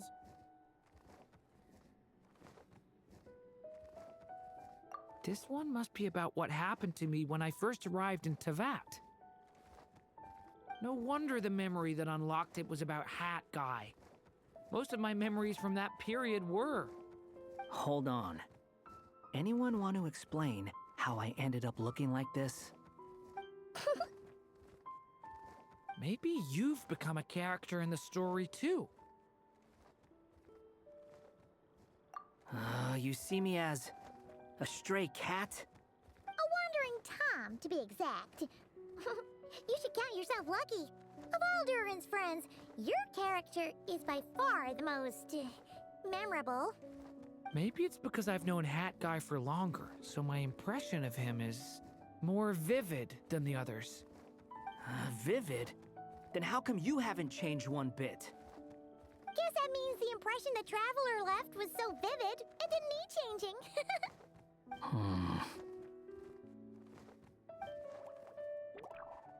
Hello, everyone! Ready for today's adventure? It's the storybook, Durin! Oh. So you're not playing yourself in this one? Does that mean the two of you have even more memorable roles to play? Where are we going today, kitty cat? Whatever. Just follow me. Same as always. Okie dokie! Can we chat along the way? If you have something to say, just say it. Was that seriously how the two of you communicated when you first got here? Yep. Anyway, how do we get ourselves out of here? Usually, the narrator gives hints to help us figure out what to do. Speaking of which, about time we got some of those, don't you think? The story's vines had woven themselves together into a giant tree, the boughs of which a little storyless dragon now paced, homeless among its leaves. He had to find a way to leave this place and set off in search of a home of his own. If he stayed, the world would erase him from its memory altogether. To leave this place? But where am I supposed to go? The little dragon felt completely lost. Just like the vines, the road ahead branched off into different directions, twisting and turning before disappearing into the mist. But as luck would have it, a prophetess waited up ahead. Perhaps she might know where each path might take him.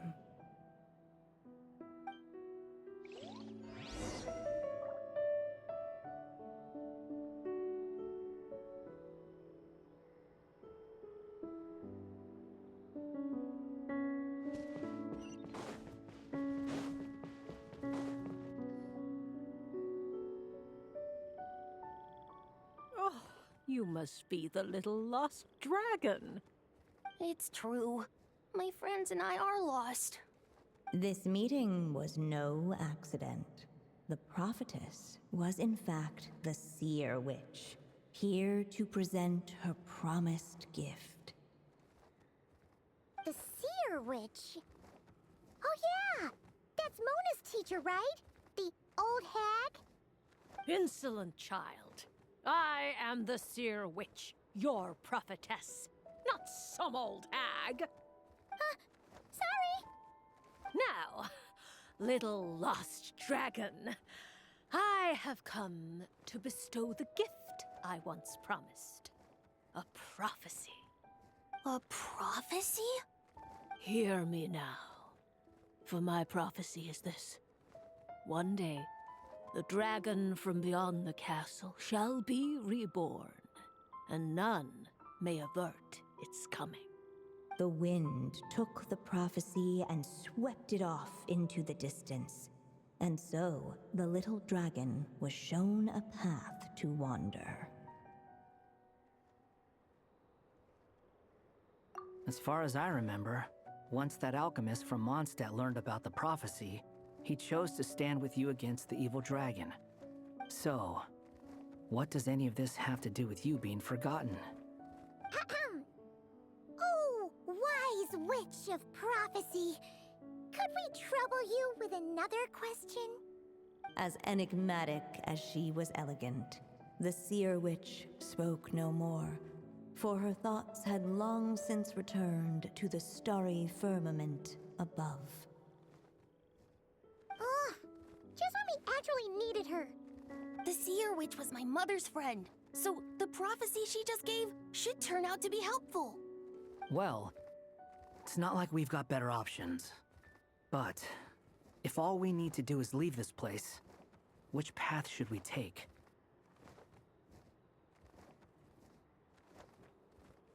Why don't we take a look around?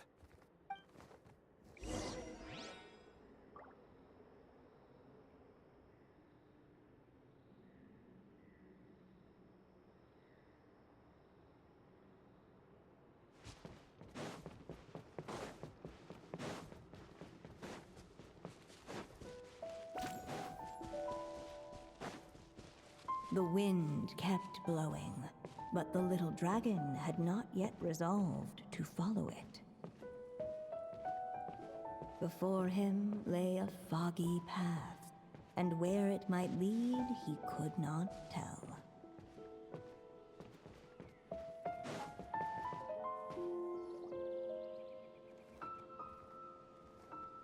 If we go this way, we'll be heading back to Mondstadt, just like we planned. Out of all the options so far, this seems like the safest, right? At least we know what happens next.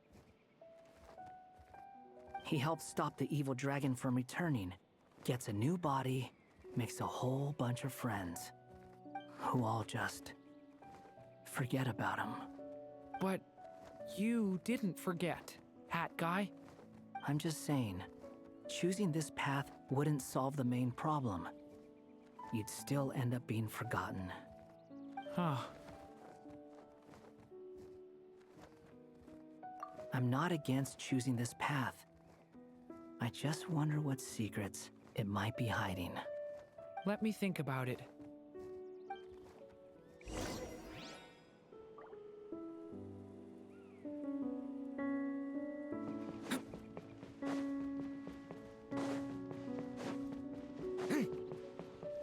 I still think you should keep going, little dragon. If you leave the castle, you can accomplish something amazing and make a bunch of friends along the way. Really? Then let's go! Unable to preserve his story, the little dragon wandered astray. Fortunately for him, a certain prophetess had left behind a prophecy to guide him. The wind took the prophecy and swept it off into the distance, and so the little dragon was shown a path to wander. Following the wind's guidance, the little dragon made his escape. In turn, the prophetess affirmed the little dragon's choice, leaving an extra secret as her parting gift. Now that you've made up your mind, I shall keep my promise by explaining fate's little trick.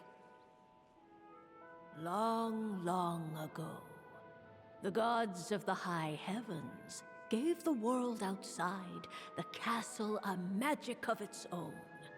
They called it storytelling.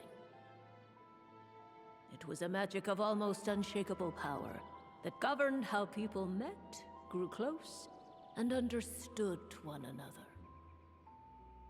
Each person had a story meant for them and them alone, one whose ending was written in the heavens long ago. In truth, your story and the evil dragons are simply two versions of the same tale, and that is something the magic of storytelling cannot abide. Beyond the castle's walls, your story cannot take root, for the evil dragon's tale has done so already.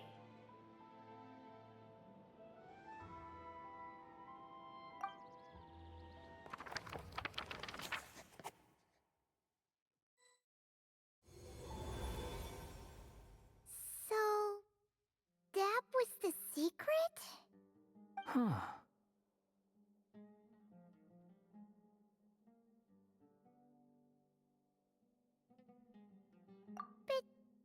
But what does that mean? You still don't get it? Simulanka Durin and Tevat Durin share a special kind of connection. Their fates are mirror images of one another.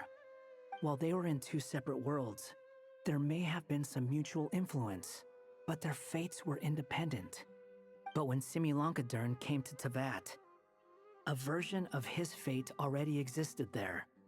So, how can two fates exist at the same time? The answer is, they can't. The rules of this world don't allow it. You can't return a book you never checked out in the first place. So, what's Durin supposed to do? Those mages seem to have come up with quite the ingenious solution.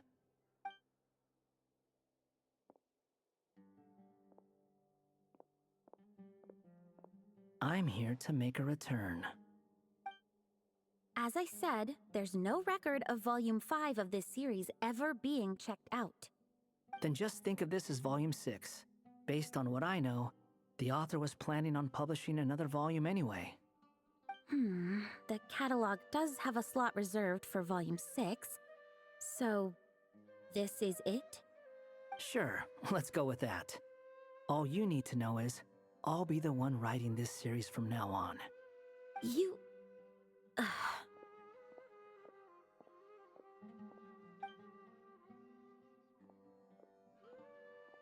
are you up to this time? Remember the red tape I mentioned before? Well, I just took care of it. Now, I guess you'll be off to see your alchemist friend? It should be pretty obvious by now. He has the answers you're looking for. Well, we do have a whole bunch bunch of things to confirm with Albedo, that's for sure. But didn't Jean say he'd be gone for quite a while? I'll join you. Just let me know when it's time to go. Hat guy?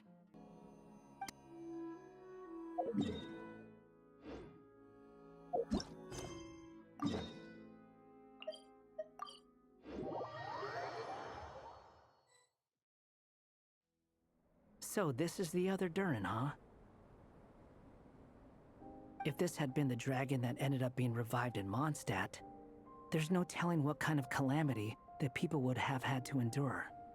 So, if you think about it like that, Durin's actually a hero.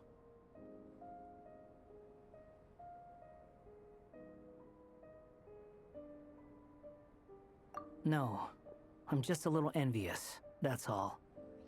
Not everyone gets a chance to be a hero. Actually, most of the credit belongs to Albedo. Then again, barely anyone even remembers you at this point. So I guess there's not much left to envy. Ah, so you three still remember Durin. Looks like the memory loss hasn't spread to close friends. Yet. I guess that means my memory of you must still be complete as well. Albedo. You're finally here! Oh, boy, do we have a whole pile of questions for you! Oh, you're here too? I think I've pieced together some of what happened to him. But what's your take on things?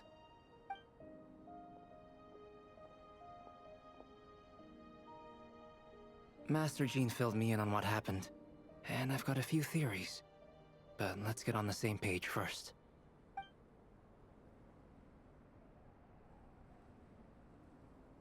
Well, physically, he's doing fine. His body is holding the abyssal power at bay. And there's nothing whatsoever to indicate any risk of collapse.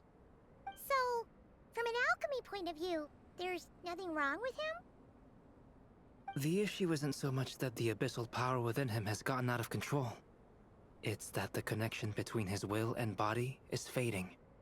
If he ends up losing his conscious will, his body will fall back on its biological instincts. And that's when the abyssal power within it will take over. This book mentioned a witches' gathering. It seems like quite a few of these witches got themselves involved in Durin's case. Which brings me to my theory. Bringing Fairy Tale Durin into this world to replace the Durin on Dragonspine means using one Durin's fate to overwrite the others. But the power of alchemy alone would not be enough to pull off such a feat. It would have required the combined use of Miss Barbeloff's astrology, my teacher's alchemy, and Aunt Alice's magic. After learning of Miss Barbeloff's prophecy, Durin and I finally came up with a way to settle the Dragonspine Durin problem for good. And I took care of the alchemy side of things, which, looking back on it, seems to have been a part of their plan all along. So now, there's only one thing missing.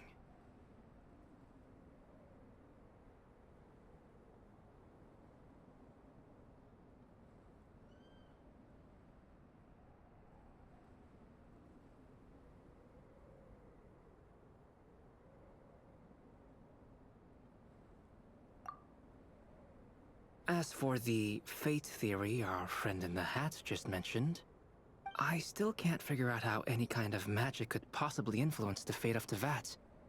But I'm certain that the answer lies within this book. So, the reason Alice had us complete this book was to make that magic possible? A form of magic powerful enough to rewrite fate itself. Well, we've no time to lose. I just need to take a look at the book. The next part of the story most likely relates to me. So the memory that unlocks it must be connected to me too. Huh? The giant tree was home to a broken branch, the shape of its splintered arm aligning perfectly with the branch that had burst forth castle walls. Join yourself to that broken bough, for there you may take root at last and henceforth bask in the sun and rain of the world beyond the castle. But first, fetch the stickiest clay and let it bind the scar of the break. I see.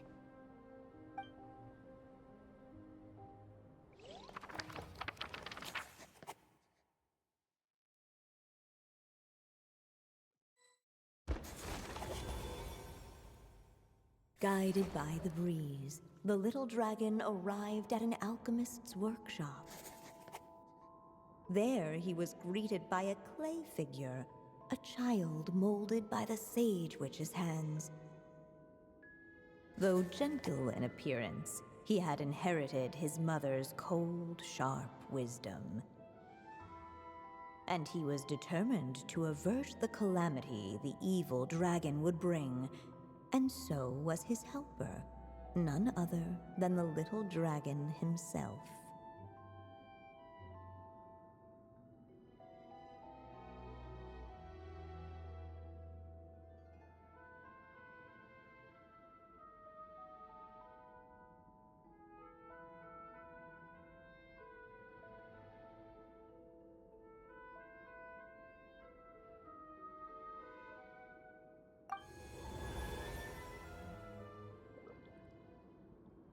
What is this place? It looks like it's modeled after an alchemist's workshop. Or rather, a cliched stereotype of one. Albedo? Hold on. Why do I look like this? Oh, yeah! We forgot to tell you. Basically, the characters in the story are reflections of how Durin sees them. At least you're still human-shaped? Well, since Cat Guy has taken on a different appearance too, that must mean the two of us are both characters in the story. But you, Paimon, and Durin haven't changed at all. You must be special figures in some way. I'd like to know more about that too. But seeing as none of them can explain it, let's just concentrate on moving the plot forward.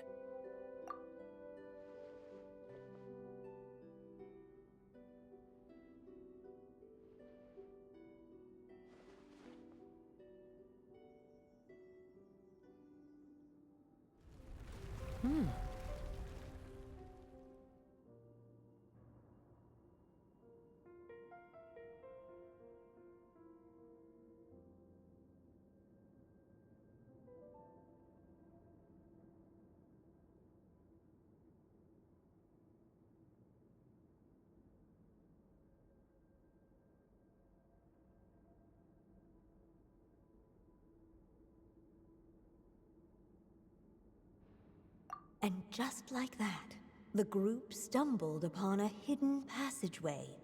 Intricately crafted, it seemed to lead them towards another exciting chapter of the tale. Come on! What are we waiting for? Next chapter, here we come! Ouch! But this was a chapter that had not yet been written. Ahead of them was a storyless void, and they could go no further. What? Then what's the point of having a path here? Sounds like a pretty bad habit for a writer.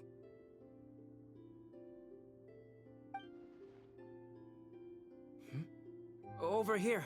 I found something. What the clay figure found was none other than the evil dragon's heart itself. Though the creature had perished long ago, its heart was still there, pulsing away and growing warmer with every beat. And the clay alchemist knew what it meant. That the evil dragon would return one day, just as the prophecy had foretold. Yet, guided by his mother's wisdom, he foresaw another fate. If only the alchemist could bestow this heart upon the little dragon, he might be reborn in the evil dragon's stead. Only then would the evil dragon's heart grow still, and the little one inherit its tale. Sounds like this chapter's about Albedo bringing me to life? If that really was the solution, though, this would have been over the minute I finished the transmutation. So why is Durin still being forgotten? There has to be some other reason.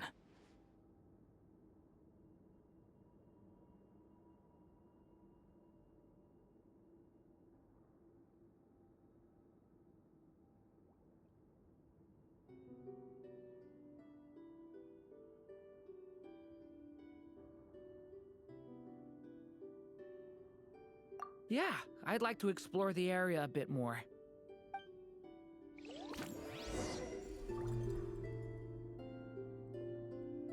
Unless the little dragon kept moving, eventually he would be forgotten.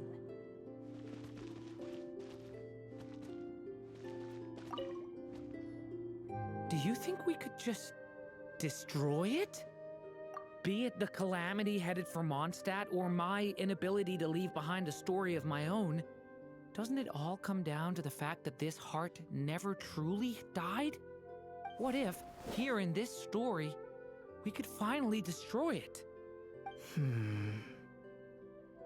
Could Aunt Alice's magic really allow us to do what's theoretically meant to be impossible? Either way, it's an intriguing idea. I'm not opposed to giving it a shot. Durin! It's just... I'm still afraid someday, even you guys will end up forgetting me. If there's even the slightest chance it'll prevent that, I'm willing to try anything. But I'm not sure if I can destroy it on my own. Chances are, I'm gonna need your help again. So please, everyone, help me destroy this heart, once and for all!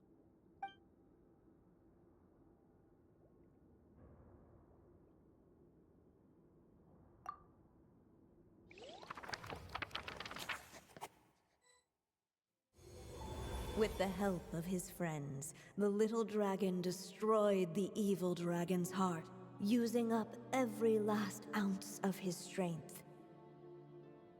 In his eyes, this would ensure that his story and his alone remained in the world beyond the castle's walls. But the evil dragon's heart was like a great tree with roots digging deep beneath the surface. Cutting off the branches did not kill it. No, it just made it impossible for a new branch to take their place. The gnarled roots retreated back into the frozen earth, biding their time for a chance to bud again. Cut off from their source, the rootless branches above the surface slowly withered away. The little dragon's story faded into nothingness, and in the world beyond the castle, only the evil dragon's tale endured. Who am I? Is this... me? And so the story ended, with the little dragon fading from sight, leaving nothing but the evil dragon's shadow in his place.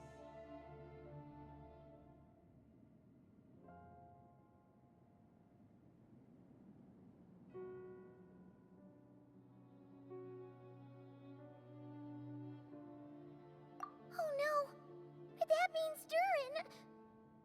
What do we do now?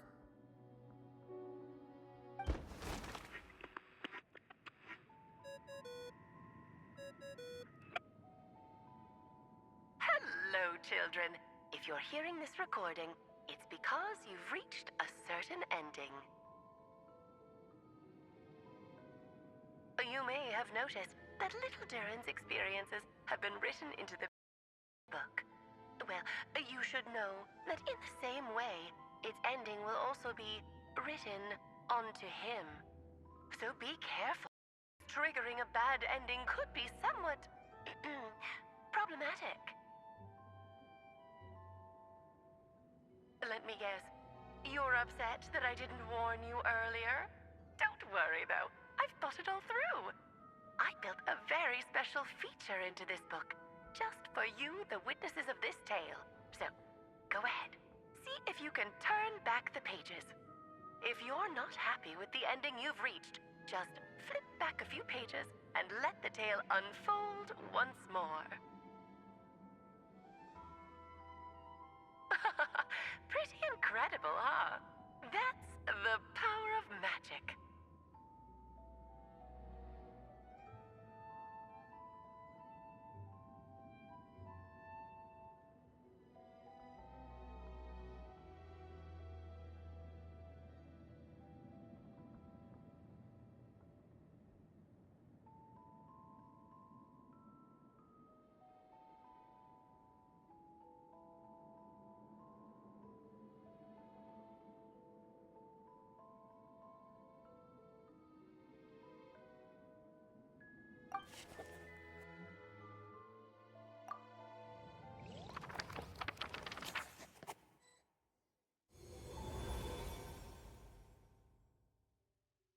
Unless the little dragon kept moving, eventually he would be forgotten.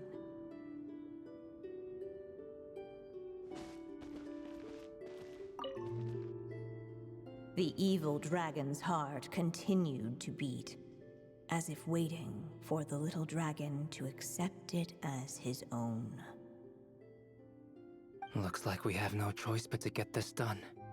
Whatever happens next, Durin is going to need all of our help. Is everyone ready?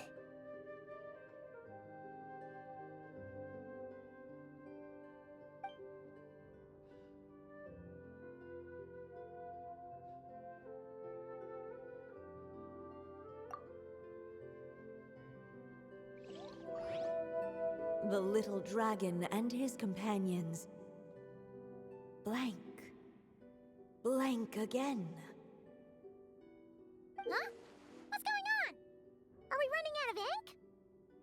Once the ink runs out, is that the end of the story?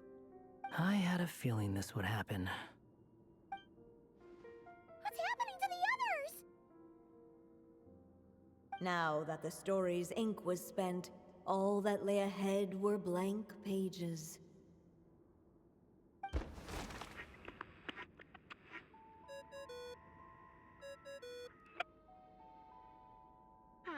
Looks like you've discovered another possible ending. Do not lose hope. You just need to keep searching, for there are possibilities that only you can bring to life.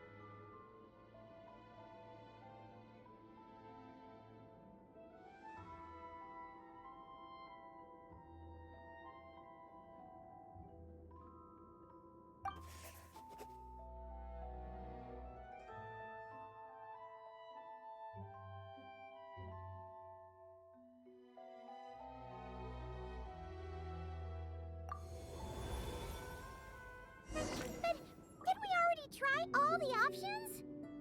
Ugh. We'll just have to see if there's something we missed.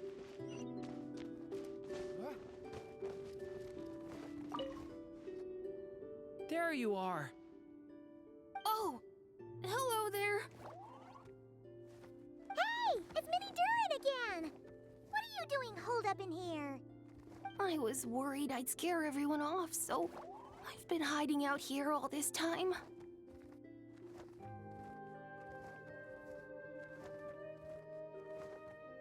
You must be really nervous, huh? I guess I am a little nervous, but I'm also excited. I'm gonna get to stop the evil dragon and even become a human. It's all thanks to that Clayman. He's the one who talked me into it. And once I'm a human, I'll be able to make loads of friends and do tons of important things. You'll make lots of friends, that's for sure. And go on many unforgettable adventures. I'm so glad to hear it. The only thing is, the Clayman said becoming human isn't gonna be easy. So I'm feeling a little anxious too. He's right about that. Even if you manage to become a human, there will always be tougher challenges on the road ahead. Really? But even so, your friends will be there to help you. Oh? Then I'm not afraid. Funny, isn't it? After talking to you, I'm not afraid anymore either. So, are you ready now? Yep, I'm ready to become a human. What the clay figure found was none other than the evil dragon's heart itself. Though the creature had perished long ago, its heart was still there, pulsing away and growing warmer with every beat. And the clay alchemist knew what it meant. That the evil dragon would return one day, just as the prophecy had foretold. Yet, guided by his mother's wisdom, he foresaw another fate. If only the alchemist could bestow this heart upon the little dragon, he might be reborn in the evil dragon's stead. Only then would the evil dragon's heart grow still, and the little one inherit its tale. At last, the little dragon accepted the evil dragon's heart, and a new life came into being. The evil dragon's heart beat in his chest, and the little dragon's soul guided him forward. Thus did the prophecy hold true, even as fate had been rewritten, and so was the little dragon born anew.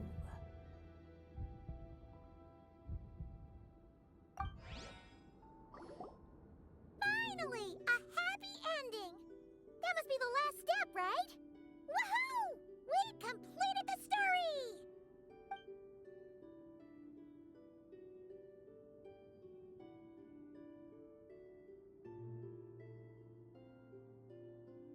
Discord.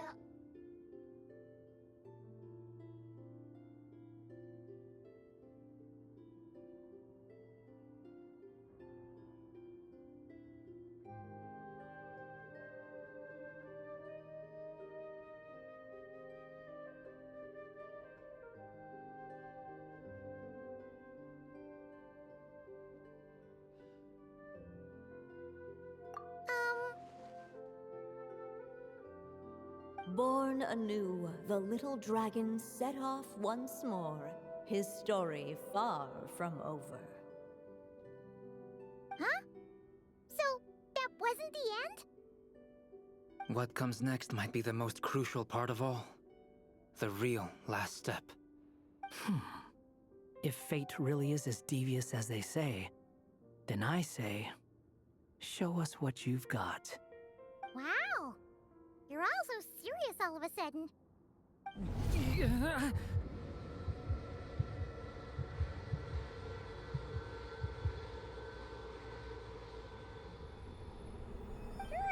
are you alright? The evil dragon's heart was now one with the little dragon, yet the dark power within it still lingered.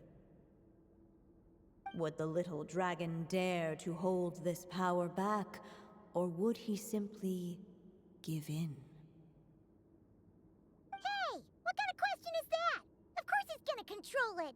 What choice does he have? Time is running out. So, would the little dragon dare to hold this power back? Or would he simply give in? What's up with the narrator?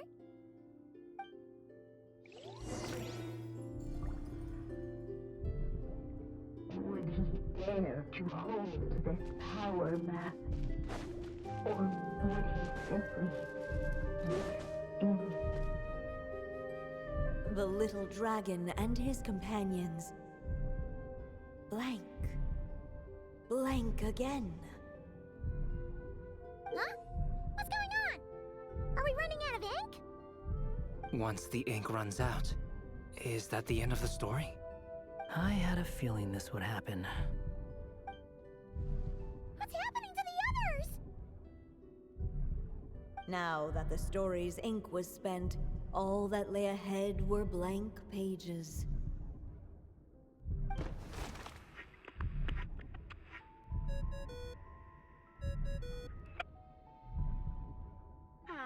Looks like you've discovered another possible ending.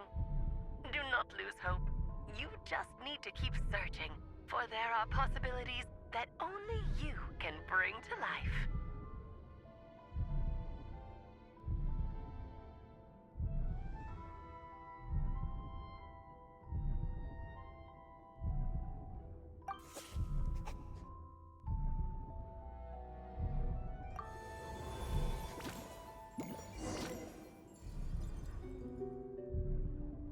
Would he dare to hold this power map?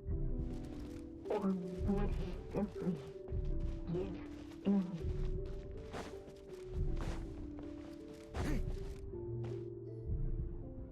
Returning to the castle. I just never thought crossing over into a new world would create so much trouble. All I wanted was to make some friends. I'm starting to think I kinda miss being in Simulanka. You might look back on it with fondness, but if I were you, I wouldn't miss it. Why? Sometimes, moving on with your life comes at a cost. But that's better than going nowhere at all. You don't have to worry, Durin. No matter what problem you face, there will always be a solution. Okay. Sometimes I wish I could just go back and see it again.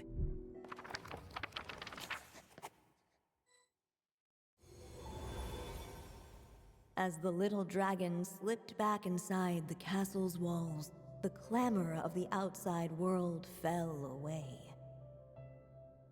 There was no danger here, no problems for the little dragon to resolve.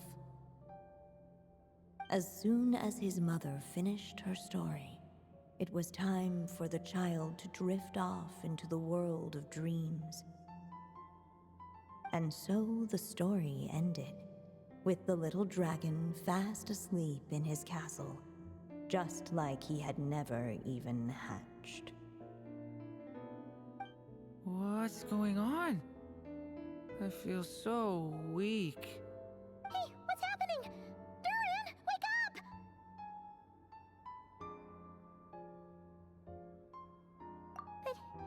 But this can't be how it ends. Durin promised to bring back everyone's memories. There's no way he'd accept an ending like this.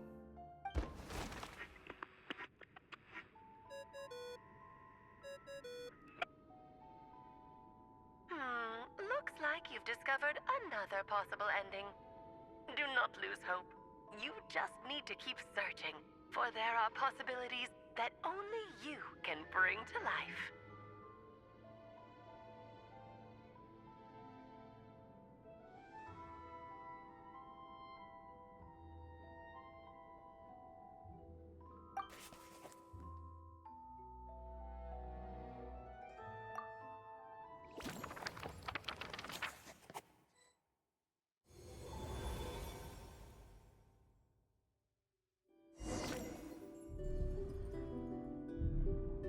Would he dare to hold this power map? Or would he simply give in?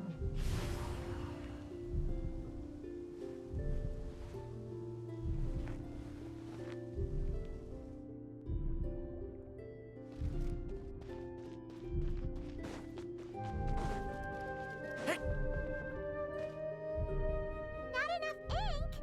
Seriously? Would he dare to hold this power map? Or would he simply give in?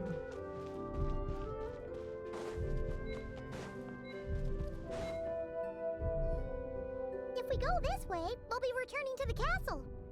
Returning to the castle. Yeah, you'll just be hiding from your problems and pretending like none of this ever happened. Is that really what you want, Durin? I see. Would he dare to hold this power map?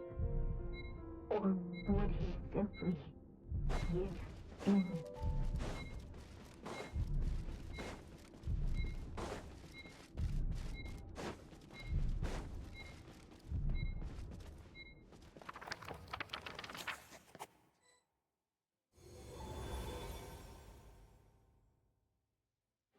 The little dragon was at an impasse, and the dark power within him surged like a tide. Unchecked, the darkness engulfed everything around it, including the little dragon's soul. The little dragon's story faded into nothingness, and in the world beyond the castle, only the evil dragon's tale endured. Is this me? And so the story ended, with the little dragon fading from sight, leaving nothing but the evil dragon's shadow in his place.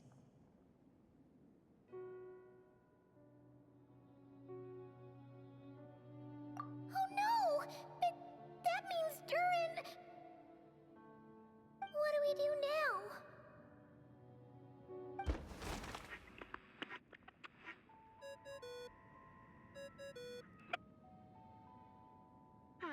Looks like you've discovered another possible ending. Do not lose hope. You just need to keep searching, for there are possibilities that only you can bring to life.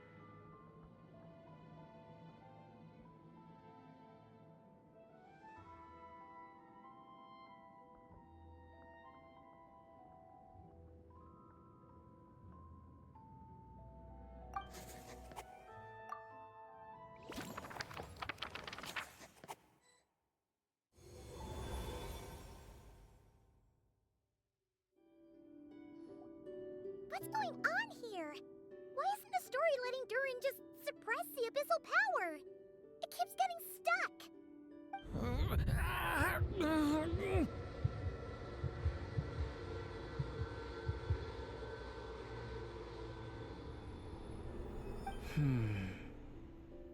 It seems the act of suppressing the power counts as an event in the story. In other words, we would need ink to write it in. So, what now? Did we use too much earlier? How are we supposed to write a happy ending with only this much left? But... Well, this is Durin's story. As long as he's alive and well, why should it end? If there really is such a direct correlation between the story and his fate, I may have a potential hypothesis. Durin was, and still is in essence, a storybook character, written into being by M. From the moment he was born, he has always dwelt within her story. And I suspect that has remained the case, even after his arrival in Tevat. Reviving Durin in the evil dragon's place was an act of grafting this Durin story onto the latter's fate. In essence, that is how his fate was rewritten. But there is a fundamental difference between a being's story and its fate. As Miss Barbeloth reminded us, the fate of every living being in Tevat has been woven into the fabric of time. Its most natural path, therefore, is to proceed along its given track. But Durin's story, on the other hand...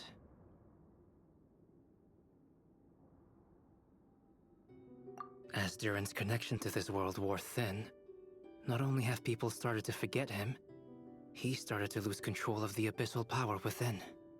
In other words, his story can't continue, because the author's ink is drying up. That's what it seems like to me. It would seem the little dragon had made a group of fine friends indeed. Save it. The question is, are you here to help him, or stand in his way? This is as far as the story can go. What path will you choose? I suppose the final decision is up to me. It's hard to believe I never actually left my mother's story. If that's true, I'd like to go there and see for myself. By there, I take it you mean the blank pages of the unwritten chapter ahead? But we still don't even know how Alice's magic works. If Durin belongs inside the story, then going outside of it to some unwritten part, isn't it too risky? I'm not afraid.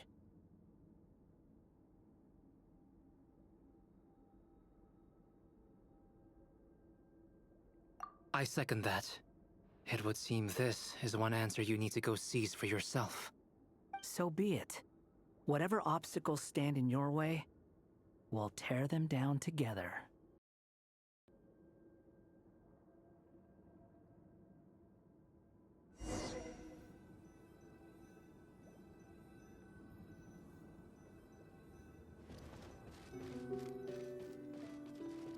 Facing that wall was as if the little dragon was staring at the uncrossable edge of itself. All of a sudden it began to fracture as if struck by some transcendent will.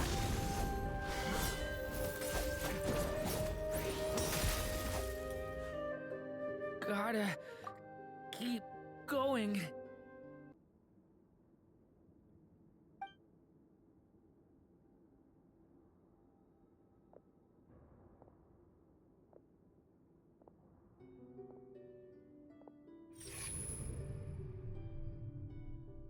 Ahead lies only a storyless void.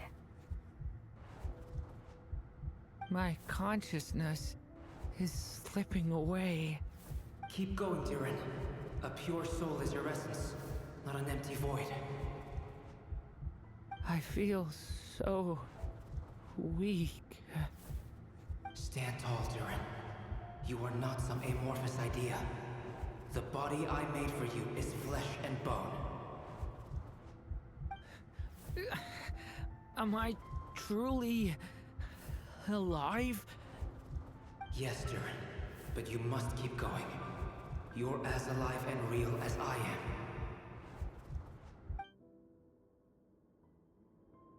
I can't feel a connection. You're not alone in this world, Durin. At the very least, you have me. I can't remember anything. Who am I? Your name is Durin, and there are many who still remember it. My name is Durin. You're taking too long. Come on, Durin, run! In this world, fate waits for no one. Wait! Where am I meant to go? What am I supposed to do? Go. Make your wish come true, Durin. My wish?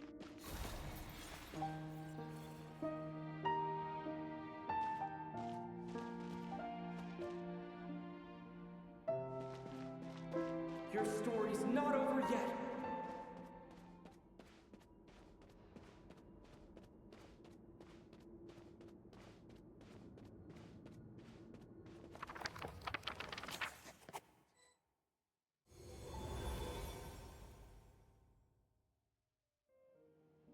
Silence, huh?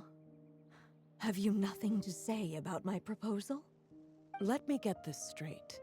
You want to graft your story onto this unfinished thread of fate, and in doing so, not only rewrite that fate, but allow the story to live on. Quite the brilliant idea. Still, the story's survival depends entirely on whether the author keeps writing. Exactly.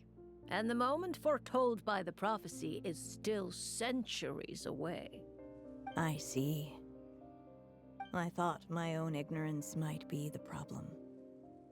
That I'd asked more of the noble science of alchemy than it could ever deliver? Or that I had failed to discern the heavenly signs and grasp the secret truth underlying the prophecy? Little did I imagine that time itself would prove to be the greatest hurdle of all. Well, my friend, this has been a most intriguing experiment. And from an academic perspective, at least, I don't think it was a bad proposal. Someday, the prophecy will come to pass. So remember, my friend, much like the stars themselves, there will always be something that transcends the test of time. Thank you, everyone. You've helped me so much already. But, Alice, I still have one final favor to ask of you. Will you lend me your magic one last time, just enough for me to keep his story alive until the prophecy is fulfilled? You mean you want me to extend your lifespan? No, not in that sense. As Rheindotter once told me, the laws governing life and death are among the most unyielding in this world. I'm well aware of that. Whether it lasts a day or an age, the span of one's life is determined by fate alone. If I tried to breach that law by force, I'm afraid I would lose what makes me human. This is not a path I want to go down. If I am to die, then I shall die a human. So, what is it that you want me to do? I would like you to send this pen of mine into the future. I see. Then perhaps there really is a way I can help. I could create a kind of story magic to take over the writing once you're gone. Oh, but for it to work, you would need to provide enough of your own words for it to learn from. How much? Oh, an immense amount. So much, in fact, that you would have to spend the rest of your life writing. And even then, I'm sorry to say, it would not last forever. No matter how much you write, there is a limit to the number of words you can leave behind. But the world itself will never stop changing. Someday, perhaps, even your entire corpus will not be enough for the magic to continue describing this world. And when that happens, the story will end. Still, it's worth a try.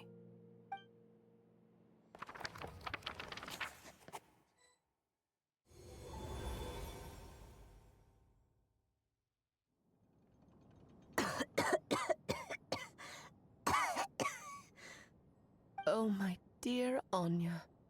Even after all this time, you're still... Look at you. You should be enjoying your old age in peace and quiet, especially now that things are finally returning to normal after that terrible calamity. Once he leaves Simulanka, things will only get more complicated. If his story is to continue, there needs to be more material for the magic to draw upon. I'll just have to skip over some of the less important details. Anya, why do you insist on sending him out of the storybook world? Why must he face his fate into that? Why not just let him remain within the story? With my magic, even fate's curse could be undone and he could live happily ever after. I suppose. In fairy tales, all it takes is a heartfelt wish. And even a wooden puppet can turn himself into a real boy and live happily ever after. That's just how fairy tales end, isn't it? But have you ever wondered what happens to the main character after the ever after? Tell me, Alice, in your eyes, what would be a writer's greatest regret? To leave a story without an ending. Not a bad answer. It's true, many writers come to consider that their greatest regret. But I see things differently. My greatest regret is that every story I write has to come to an end in the first place. Anya. No matter how brilliantly a character shines, the moment their story ends, their potential is lost forever. For them, the story itself becomes an inescapable fate. But what if, instead, I could place my pen in their hand and let them continue the story themselves? You mean... You said it yourself. I can only leave so many words behind. Even with your magic, the idea that I could keep the story going until the prophecy comes to pass is wishful thinking at best.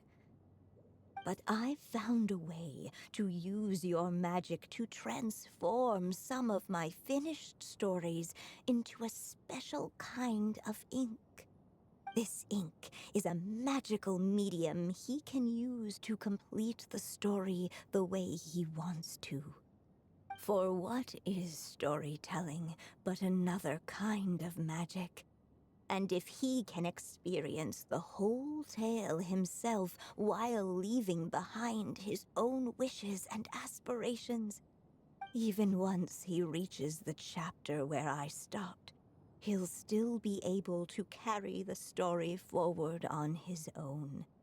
And so, by leaving him this ink, I can entrust him with the responsibility of writing his own story. A character with the power to write their own story. That way, he'll finally be free from the cage that is my pen. And like anyone else living in the real world, he can go on to create a life of his own. And you no longer need to worry about the constraints of my magic. What a brilliant idea, Anya. But there are still risks. First of all, once he arrives in Tevat, he'll have to rely entirely on the story you left him to maintain his connection to that world. As you gradually hand over creative control, that connection will grow weaker, and at some point, he might lose it altogether. But at the same time, he'll also have the chance to forge that connection for himself. The issue is, this method taps into too many of Tevat's core secrets. Any overt hints you try to leave will be erased in no time. In fact, it'd be hard for you to leave anything at all to guide them. We still have the story itself, though. I can use that to show them the way. It's entirely possible he burns through all your ink, never reaches the chapter you had in mind, and gets stuck, roaming the chapters of his past. But despite all that, I still believe in what this child can become. His hopes and wishes can be his ink, so he won't be trapped by mine running dry. Oh, what the writer you are, Anya. Your imagination never ceases to amaze. And you do know how much I love a happy ending. You shall have my help, my dear. Thank you, my friend. Well then, my child, do you understand what you must do? Yes, I think I do. It's my turn to keep this story alive. Then what's holding you back? What will become of you after I take up this pen? I will fade away. There will no longer be a reason for me to go on existing. My child, or your mother, I should say, passed away long ago.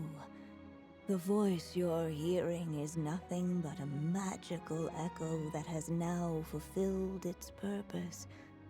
You needn't feel so reluctant to let me go. I know my mother died long ago. It's just... when you lose your mom too soon, it's hard to tear yourself away from the stories she used to read. I guess it's a silly way of pretending she's still here, by your side. Durin. But after coming to this world and traveling it with my friends, facing all kinds of enemies together, I suddenly realized I couldn't just sit around listening to my mother's stories because I'd found a new purpose in life. Maybe this is just what growing up feels like. With all my new friends waiting, it's time I finally set aside my mother's storybook. I'm ready to grow up now, Mom.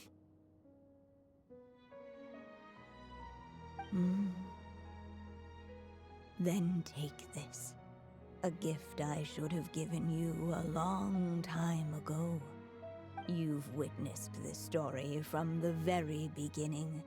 Made your wishes, offered your blessings, and even wrote your choices into its pages. From here on out, this pen is yours.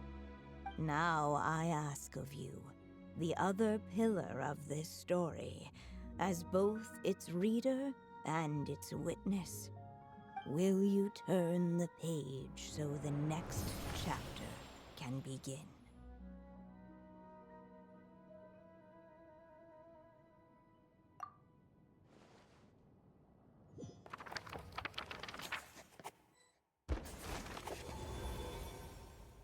Suddenly, and without warning, the powers of darkness struck. The question was, could the little dragon prevail? Alas, it was here that the story witch's tale had to end. But Durin's tale, on the other hand, had only just begun. Stepping into his mother's memories, he picked up her pen. And so the story that was ending began anew. He had made up his mind to challenge the fate that barred the way ahead.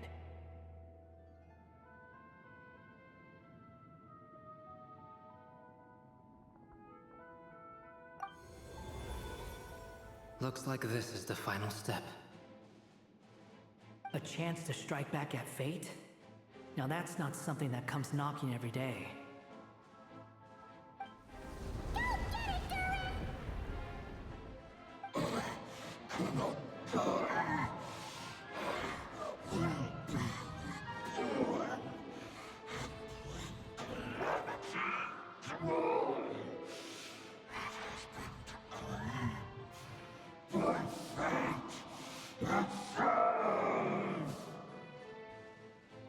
No, that fate no longer defines me. In the end, only my story shall endure.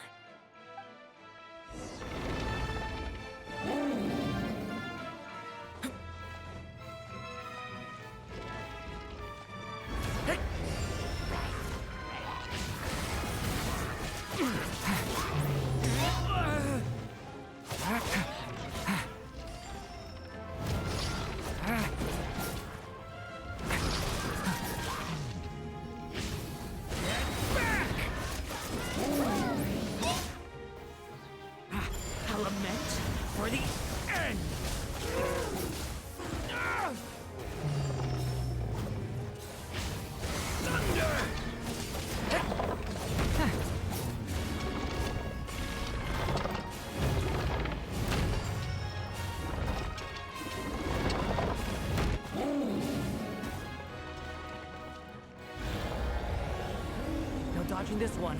Here, I'll help lift you up.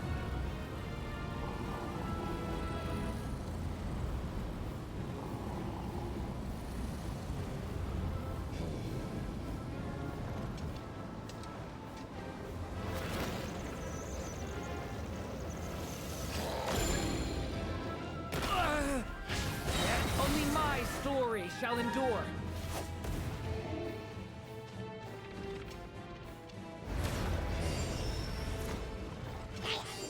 Stay away from me! Devouring claw! Stop that!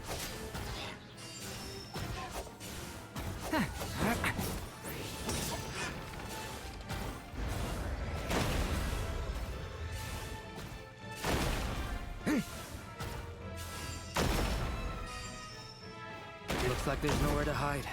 Here, I'll cover for you.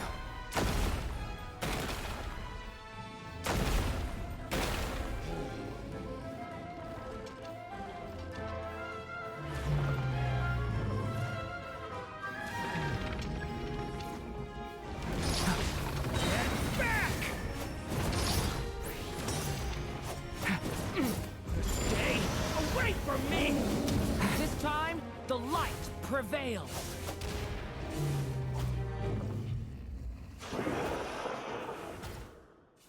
Thank you, Mom. And so it was that Durin defeated the darkness and rewrote his fate. But his story is far from over.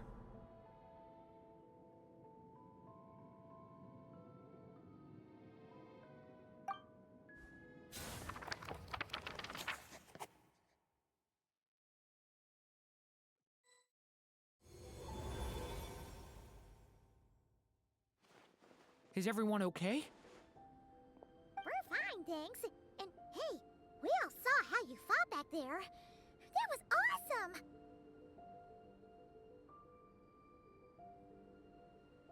I have to admit, I do feel like something in me has changed. I owe you all so much.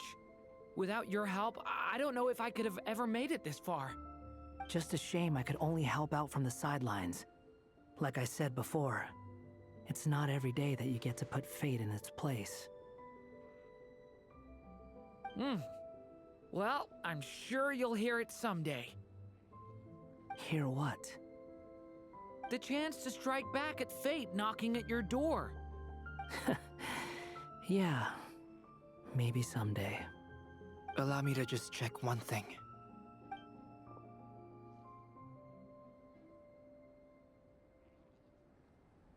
Yes. The abyssal power within you has stabilized again. And those strange symptoms you were experiencing seem to have completely disappeared. Oh, thank goodness! I wonder what it means, though. Aside from the principles of alchemy, what other law of this world governs his being? Look, it all turned out fine, so just leave it at that. Now that this one's out of danger, it's time for me to get out of here. You're leaving so soon? What, don't humans usually throw a party after something like this? A party? Do I look like that kind of guy? Anyway, come find me again next time you're in trouble. That's what friends are for, right?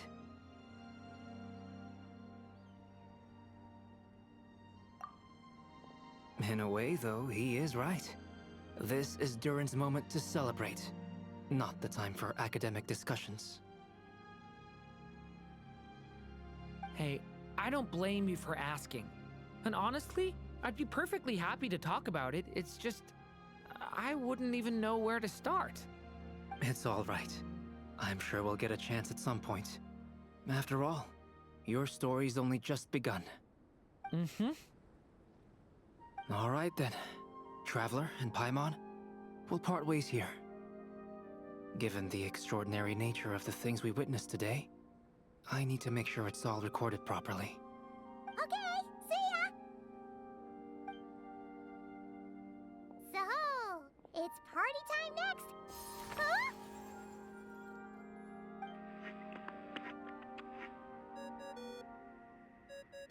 Congratulations on completing your mission. Now then, as per our agreement, it's about time you returned that book. She must have known the moment we finished! Just like she said she would! I've heard dressing appropriately is a must for socializing.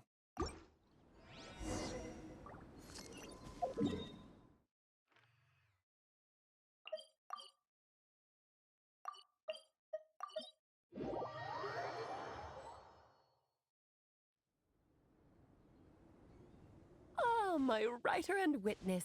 It's been quite the journey, hasn't it? You had special plans for the Traveler from the start, didn't you? But of course, that goes without saying. For a story to live on, it needs both a writer and a reader. Only then can my magic take effect. I chose the Traveler as the witness because of the special nature of who he is. It's not easy finding someone with that kind of background, you know. For a moment, I even considered taking the role myself.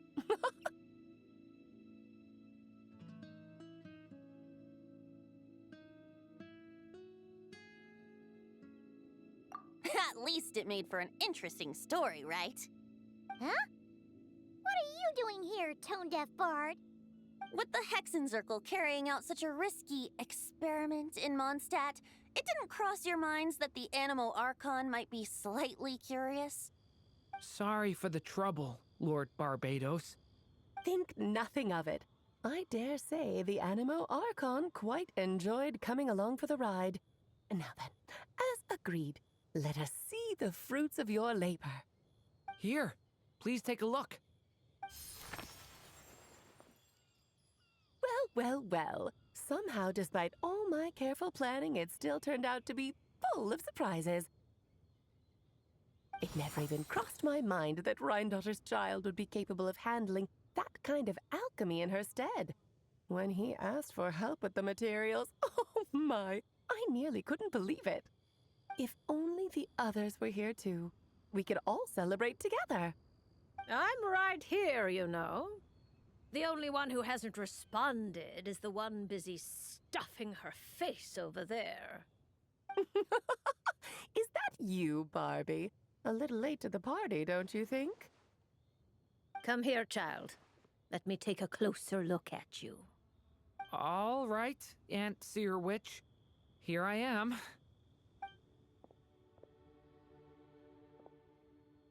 Just as I thought. This child's fate does not appear among the stars. Anya has accomplished what almost no one before her could. What does that mean?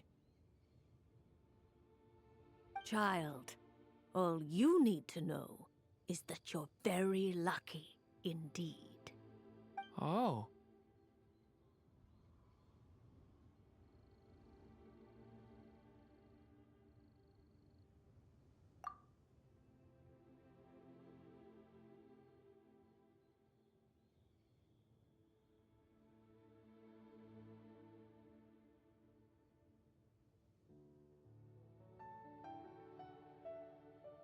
Just like how she was in the story, huh? Tell me, little Durin, what will you do next? I, for one, cannot wait to see how your story unfolds. Well, there's so much I want to do. I'm not even sure where to begin. How about settling your most recent regret?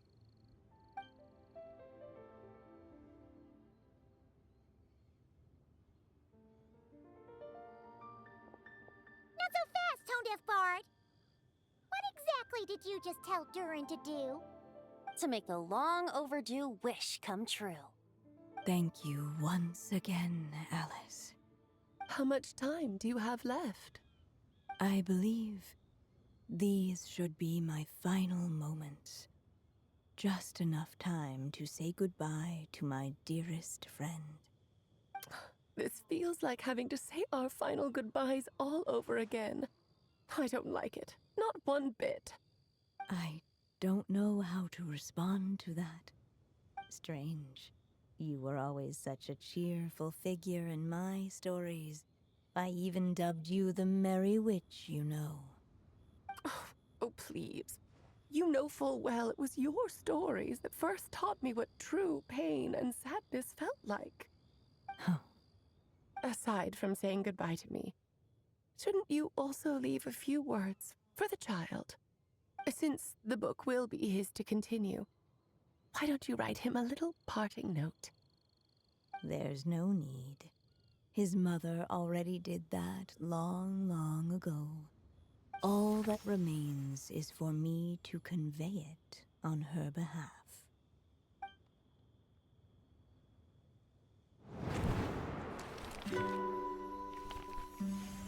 My child, these may be the last words I get to leave you. I've always thought of the characters in my stories as my children, loving each one of them, just like a mother would. But you are the most extraordinary of them all. You alone can defy the fate of this world and write the perfect ending to my story. You alone shall leave these pages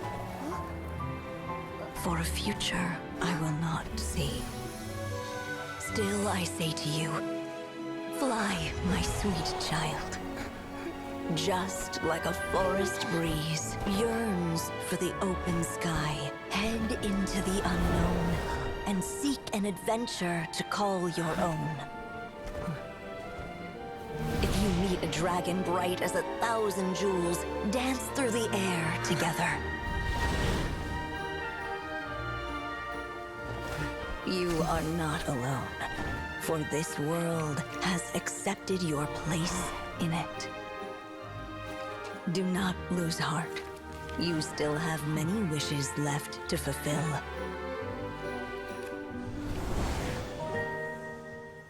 A long tale awaits you, my love. Let songs and flowers be the ink that fills its pages. Take my pen and use it to continue your story.